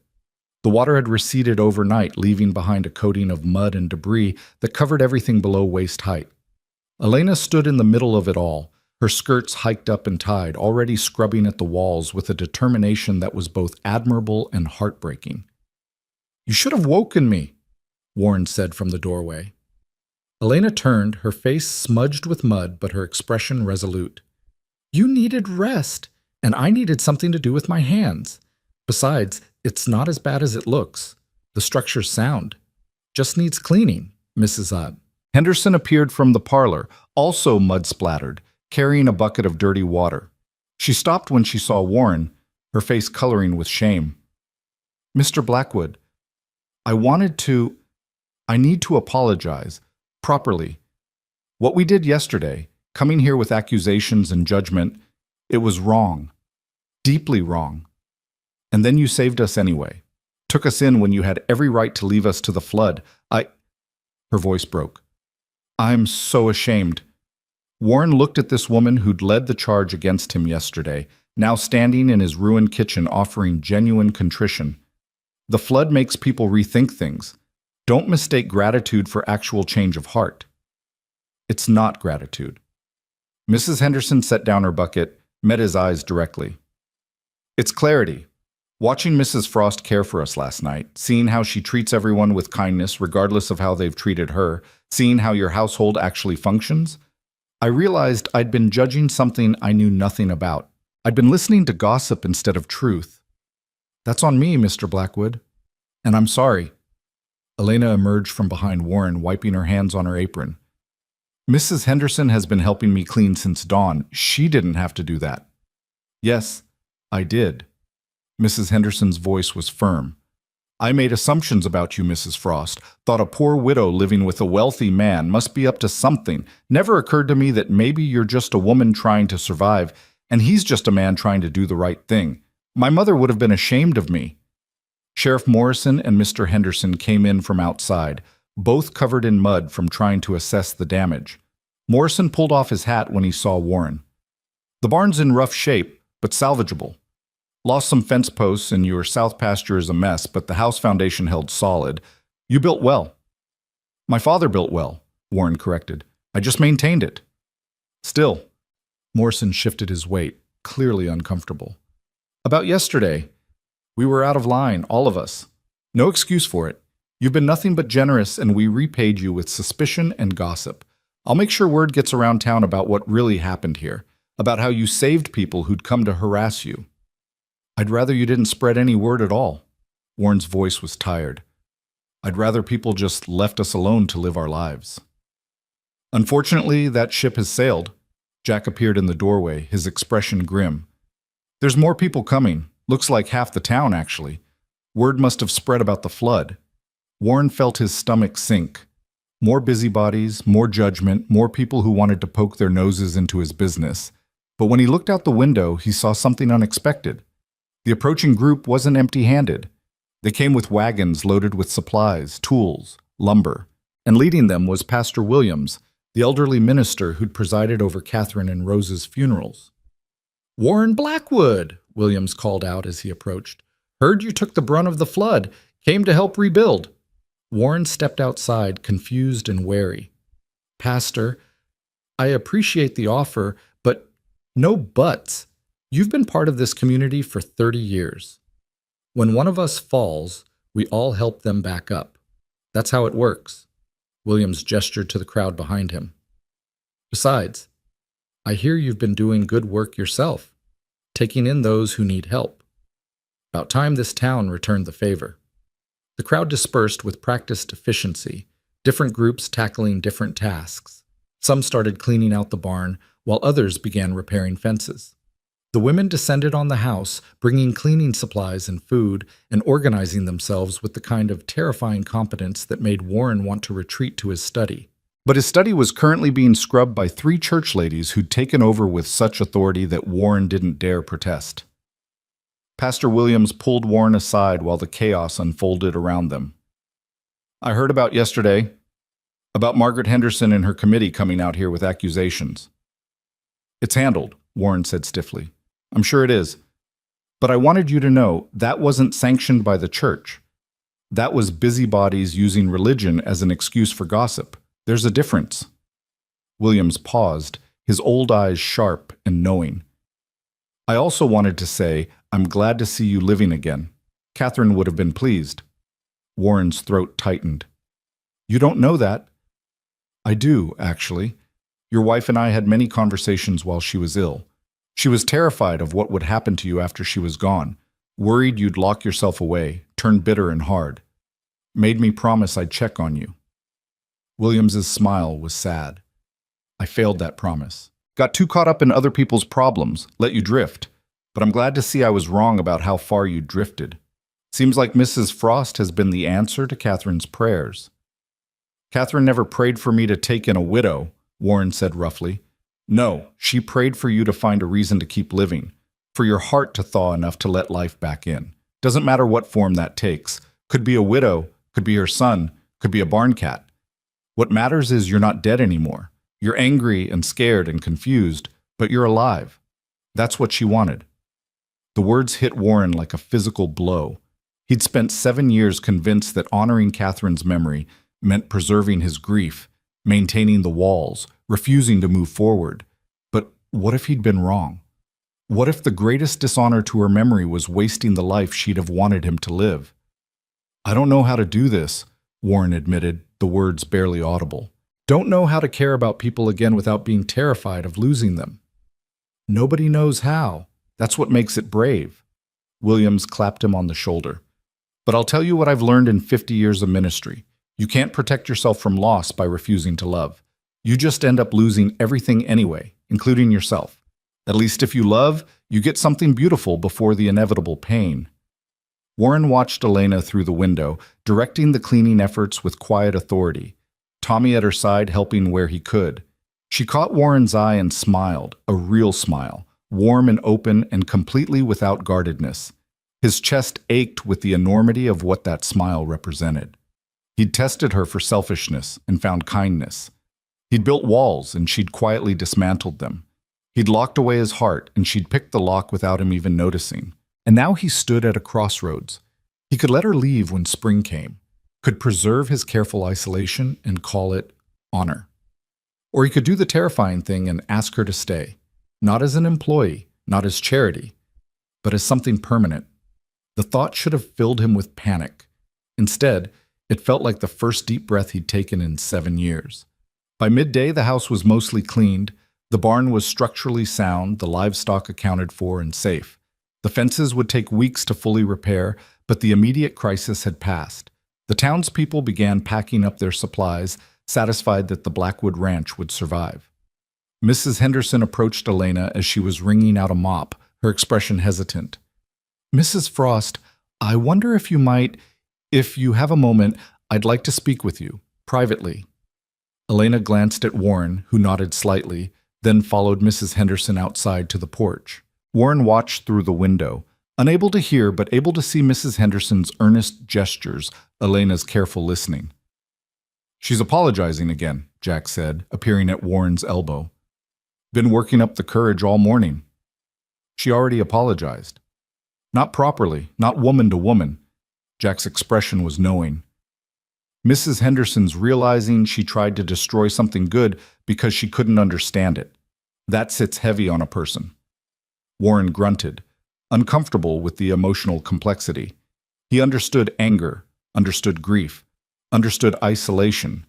But this, forgiveness, community, rebuilding not just structures but relationships, this was foreign territory. Elena came back inside a few minutes later, her eyes bright but her expression thoughtful. "Mrs. Henderson invited us to church on Sunday, said she wants to introduce me properly to the community, as your housekeeper, with full respect and legitimacy." "Do you want to go?" Warren asked. "I think I should, for Tommy's sake, if nothing else. He needs to be part of a community, needs to know there's a world beyond this ranch." Elena paused. "But only if you come with us. I won't go if it makes you uncomfortable." Warren looked at her, at this woman who was still giving him choices, still protecting his boundaries even as she dismantled his walls. "I'll go. It's time I stopped hiding." The words felt like a vow, like something significant had just shifted between them. Elena's smile was soft with understanding, and Warren felt that crack in his chest widen a little more. By evening, everyone had left except Jack, who was staying in the foreman's cottage and insisted on helping with evening chores. Warren found himself alone with Elena and Tommy in the cleaned kitchen, eating a simple dinner cobbled together from donated supplies. "Mr. Blackwood?" Tommy asked suddenly. "Are you going to make Mama leave when spring comes?" The question dropped into the conversation like a stone into still water. Elena's face went pale, her fork freezing halfway to her mouth. Warren set down his own fork carefully, buying himself time to formulate an answer. "Where did you hear that?" he asked. "I heard Mama talking to herself. She does that sometimes when she thinks I'm asleep. She said spring was coming and we'd have to move on, find our own place." Tommy's lower lip trembled. "But I don't want to leave. I like it here. I like the horses and the barn cats and—" His voice dropped to a whisper. "And I like you." Warren felt his carefully constructed composure threatening to crumble. He looked at Elena, saw her struggling not to cry, saw her trying to figure out how to explain adult complications to a child who only understood the simple truth of wanting to stay. "Tommy," Warren said slowly, carefully, "your mother said that because she's trying to protect you. She doesn't want you to get too attached to something that might not last. She's being wise and cautious, which is what good mothers do." "But does it have to not last?" Tommy's eyes were enormous, pleading. "Can't we just stay forever? I promise I'll be good. I'll do all my chores and I won't make noise and I'll be so good you won't even notice I'm here." Oh, sweetheart. Elena pulled Tommy into her arms, her voice breaking. "You're already so good. This isn't about you needing to be better. This is about... It's complicated." "Adults always say that when they mean no," Tommy said, his face muffled against his mother's shoulder. Warren stood abruptly, his chair scraping against the floor. "I need air." He walked out into the cold evening, his breath clouding in front of him, his heart hammering so hard he thought it might crack his ribs. Behind him, he heard Elena comforting Tommy, heard the quiet sounds of a mother trying to explain things she didn't fully understand herself. He'd been a coward. That was the truth of it. He'd taken Elena and Tommy in, let them become essential to his daily life, let himself care about them. And then he'd hidden behind the pretense of temporary arrangements because commitment terrified him more than loneliness. But Tommy's question had stripped away all his careful evasions and left him facing the raw truth. He didn't want them to leave. Didn't want to go back to the tomb his house had been before they arrived. Didn't want to spend another 7 years dying slowly in isolation. He wanted them to stay, not as employees or charity cases, but as family. The word terrified him. Family meant vulnerability, meant opening himself up to loss all over again. Family meant caring so much that losing them would destroy him. He'd sworn never to put himself in that position again. But standing in the cold evening air, Warren realized he'd already lost that battle. He already cared that much. He already loved them enough that losing them would destroy him whether they stayed or left. The only question now was whether he was brave enough to admit it. The door opened behind him. Elena stepped out, pulling a shawl around her shoulders. "Tommy's gone to bed. I told him we'd talk about it more tomorrow." "What will you tell him?" Warren asked without turning around. "The truth. That we can't stay somewhere we're not wanted permanently. That we're grateful for the time we've had, but we can't build our lives on someone else's charity." Elena's voice was steady despite the pain underneath. It's not fair to him to let him hope for something that isn't going to happen. What if it could happen? Warren turned to face her.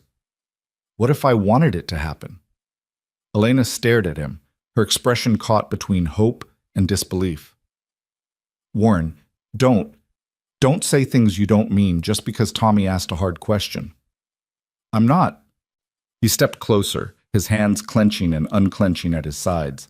"I've been a coward, Elena. I've been hiding behind temporary arrangements because commitment scared me. Because caring about you and Tommy scared me. Because losing my wife and daughter broke something in me I didn't think could be fixed. But you fixed it anyway. You and Tommy, you broke into my tomb and dragged me back to life, and I'm terrified and grateful in equal measure." "Warren," Elena's voice shook. "Let me finish, please." He took a deep breath, forced out words that felt like pulling glass from a wound. "I don't want you to leave in spring. I don't want you to leave ever. I want you and Tommy to stay. Not as my housekeeper, not as charity, but as..." He struggled with the word, with the enormity of what he was offering. "As my family, if you'll have me." The silence stretched between them, fragile and heavy. Elena's face was streaming with tears, her hands pressed to her mouth. When she finally spoke, her voice was barely a whisper. "Are you asking what I think you're asking? I'm asking you to marry me." The words came out rough, uncertain. "I'm asking you to let me be a father to Tommy. I'm asking you to help me turn this house back into a home. I know I'm broken. I know I'm difficult. I know I come with more baggage than any woman should have to carry.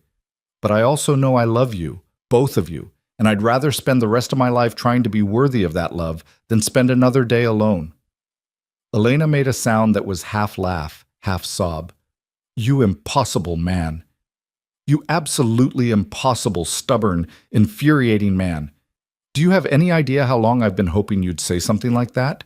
How many nights I've lain awake wondering if what I felt was real or just wishful thinking? Is that a yes?" Warren's heart was hammering so hard he could barely hear over it. "Yes, you fool! Yes, yes, 1,000 times yes!" Elena closed the distance between them, her hands coming up to frame his face. "I love you. I've loved you since the night I found you pretending to sleep in your study. Maybe even before that. And Tommy adores you.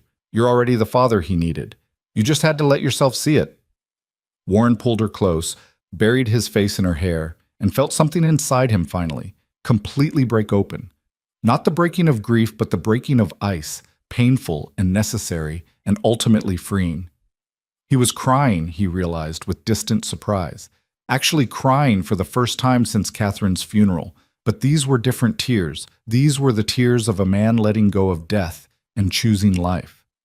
They stood like that for a long time, holding each other in the cold evening air, while inside the house Tommy slept peacefully, unaware that his world had just shifted on its axis in the best possible way. When they finally pulled apart, both of them tear-stained and laughing, Warren asked, "Should we tell Tommy tonight?" "Let him sleep. We'll tell him in the morning. Let him wake up to good news for once." Elena smiled up at Warren, her eyes bright with happiness and relief and love. "But Warren, I need you to promise me something. Anything. Promise me we'll do this right. Not quickly, not secretly. I want to marry you in the church, in front of the whole town. I want Tommy standing with us. I want it to be public and witnessed and legitimate, so there's never any question about where we belong or who we are to each other." Warren nodded slowly, understanding what she was asking. She wanted legitimacy, not just for herself, but for Tommy, wanted their family to be recognized and respected. "Pastor Williams can marry us. When you're ready." "I'm ready now. But I think we should wait until spring. Let the town get used to the idea. Let the gossip die down. And," she paused, her expression softening, "and I think you need time to say goodbye properly, to Catherine and Rose. To open their rooms and let yourself grieve all over again, but this time with someone beside you." The wisdom in her words struck Warren deeply. She understood that moving forward didn't mean forgetting, that loving her didn't diminish what he'd had with Catherine. She was giving him permission to hold both loves as sacred, to honor his past while building his future. "You're too good for me," he said roughly. "Probably. But you're stuck with me now."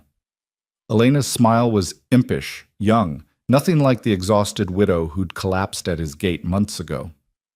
"Fair warning, I snore sometimes, and Tommy's an early riser, and I have strong opinions about how kitchens should be organized. Still want to marry me?" "More than I've wanted anything in 7 years." Warren kissed her forehead, her cheeks, finally her lips, a brief, gentle kiss that held more promise than passion. "We'll do this right. We'll take our time. We'll build something solid." They went back inside together, fingers intertwined, and found Tommy sitting at the top of the stairs in his nightshirt, his eyes wide and hopeful. "I heard," he whispered. "I heard everything. Are you really going to be my papa?" Warren climbed the stairs, knelt down to Tommy's level, and looked into those dark eyes that had watched him with such patient devotion for months. "If you'll have me. I know I'm not your real father."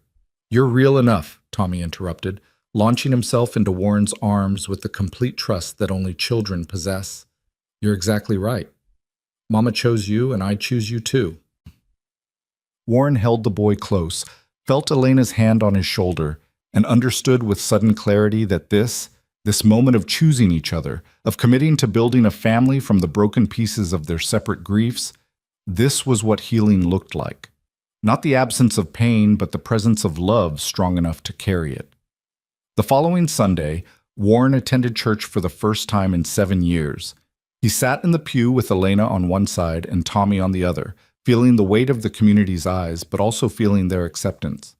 Mrs. Henderson had been true to her word, introducing Elena properly as Warren's fiancée, and the gossip had shifted from scandalous speculation to excited congratulations.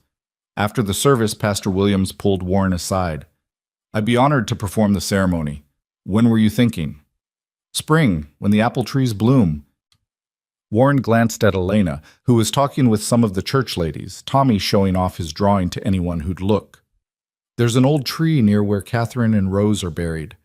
I want to plant something new beside it, something living.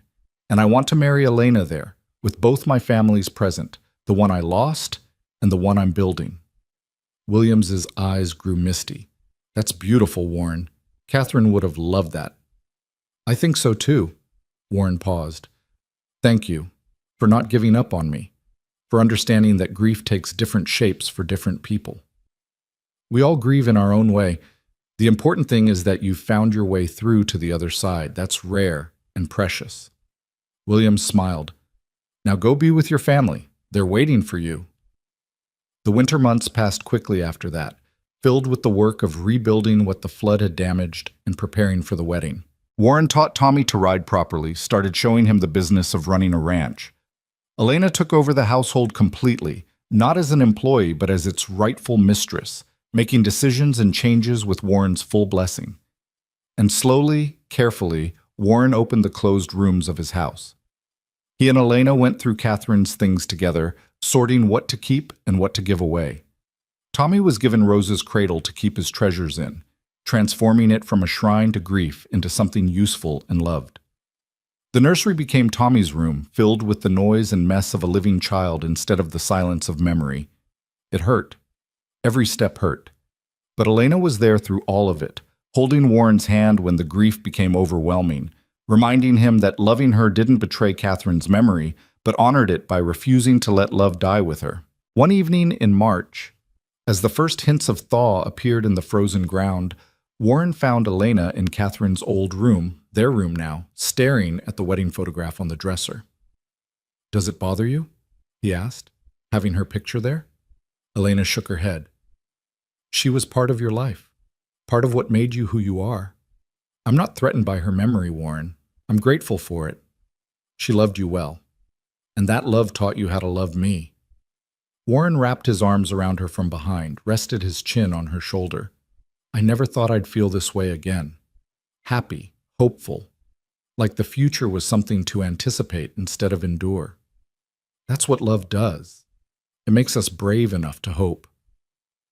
Elena turned in his arms, her expression serious. "I need you to know something, though. I'm not trying to replace her. I can't be Catherine. I can only be myself. I don't want Catherine back." Warren said the words carefully, meaning them completely. "I loved her. I'll always love her. But she's gone, and I'm here, and you're here, and what we have is ours. Not a replacement, not a substitute, just ours." Elena's smile was radiant. "Then I think we're going to be all right." Spring arrived with its usual dramatic flair, the snow melting overnight, the ground turning to mud, and then suddenly, impossibly, the world exploding into green. The apple tree near the family graves burst into bloom right on schedule, its branches heavy with white flowers that smelled like hope. Warren's wedding day dawned clear and warm. He stood under the blooming apple tree in his best suit, his heart hammering, watching as Elena walked toward him across the prairie grass. She wore a simple white dress that the church ladies had helped her make, and Tommy walked beside her in his new clothes, carrying the rings on a small velvet pillow. The whole town had turned out, it seemed. Jack stood as Warren's best man, Mrs. Thun. Henderson dabbed at her eyes with a handkerchief, and Sheriff Morrison grinned like he'd personally arranged the whole thing. But Warren only had eyes for Elena, for the way the sunlight caught in her hair, for the smile that was just for him. Pastor Williams began the ceremony with the traditional words, but when he got to the vows, he paused. "Warren and Elena have written their own promises to each other." "Warren?" Warren took Elena's hands, looked into her eyes, and spoke from the heart. "I promise to honor your strength and protect your vulnerability. I promise to be a father to Tommy and to love him as my own. I promise to let you see my grief without hiding behind walls, and to accept your comfort when I need it. I promise to build a life with you that honors both our pasts while embracing our future. And I promise to never take for granted the gift you've given me, the gift of living again." Elena was crying openly, but her voice was steady when she spoke her vows. "I promise to be patient with your grief and gentle with your heart. I promise to make this house a home filled with light and laughter. I promise to let you be the man and father you need to be without trying to make you into something you're not. I promise to choose you every day, even when things are hard. And I promise to remind you for the rest of our lives that you are worthy of love and happiness and all the good things you've been denying yourself." They exchanged rings, simple gold bands that Warren had commissioned from the jeweler in town. And when Pastor Williams pronounced them husband and wife, Warren kissed Elena with a tenderness that made the gathered crowd sigh. But it was Tommy's voice that broke through the reverent silence. "Does this mean I can call you Papa now? For real?" Warren broke away from Elena, knelt down to Tommy's level, his eyes burning with happy tears. "It means you're stuck with me forever, son. For real." Tommy launched himself at Warren with a whoop of joy, and Elena joined them, and for a moment they stood there, a family built from loss and loneliness and the courage to try again, while the apple tree bloomed above them and the prairie wind whispered promises of spring. The reception was held in the barn, cleaned and decorated by half the county. There was dancing and food and toast that made everyone laugh and cry. Mrs. Henderson apologized to Elena for the third time, and Elena graciously accepted before changing the subject. Jack made a speech about how Warren had been dead for 7 years and was now the most alive man in Kansas, which was only a slight exaggeration. As evening fell and the celebration wound down, Warren stood with Elena on his porch, watching the last guest depart. Tommy was already asleep upstairs, exhausted from the excitement. The house was quiet, but it was a living quiet, the kind that held peace instead of grief. "Are you happy?" Elena asked softly. Warren thought about the question carefully, testing his feelings against the reality. Was he happy? Happiness seemed too small a word for what he felt. He was grateful. He was hopeful. He was terrified and exhilarated in equal measure. He was alive in a way he hadn't been in years. "Yes," he said finally, "I'm happy. Scared, but happy." "Good, because I plan to spend the rest of our lives making sure you stay that way." Elena smiled up at him, her eyes reflecting the last light of the sunset. "We're going to be all right, Warren. All 3 of us. We're going to build something beautiful here." Warren kissed his wife. His wife, the words still felt surreal, and believed her. They would be all right. They would have hard days and grief would circle back around sometimes, because that's what grief did. But they'd face it together, this family cobbled together from broken pieces. Inside the house, the rooms that had been tombs were now filled with life. Catherine's picture still sat on the dresser, and Rose's memory still lived in the cradle repurposed for Tommy's treasures. But alongside those memories, new ones were being made. The sound of Tommy's laughter echoing through the halls, Elena's humming as she worked in the kitchen, Warren's own voice raised in conversation instead of silence. The house on the Kansas plains had survived blizzards and floods and 7 years of grief, and now it would survive happiness, would learn to hold joy again, would remember what it felt like to be a home instead of a monument.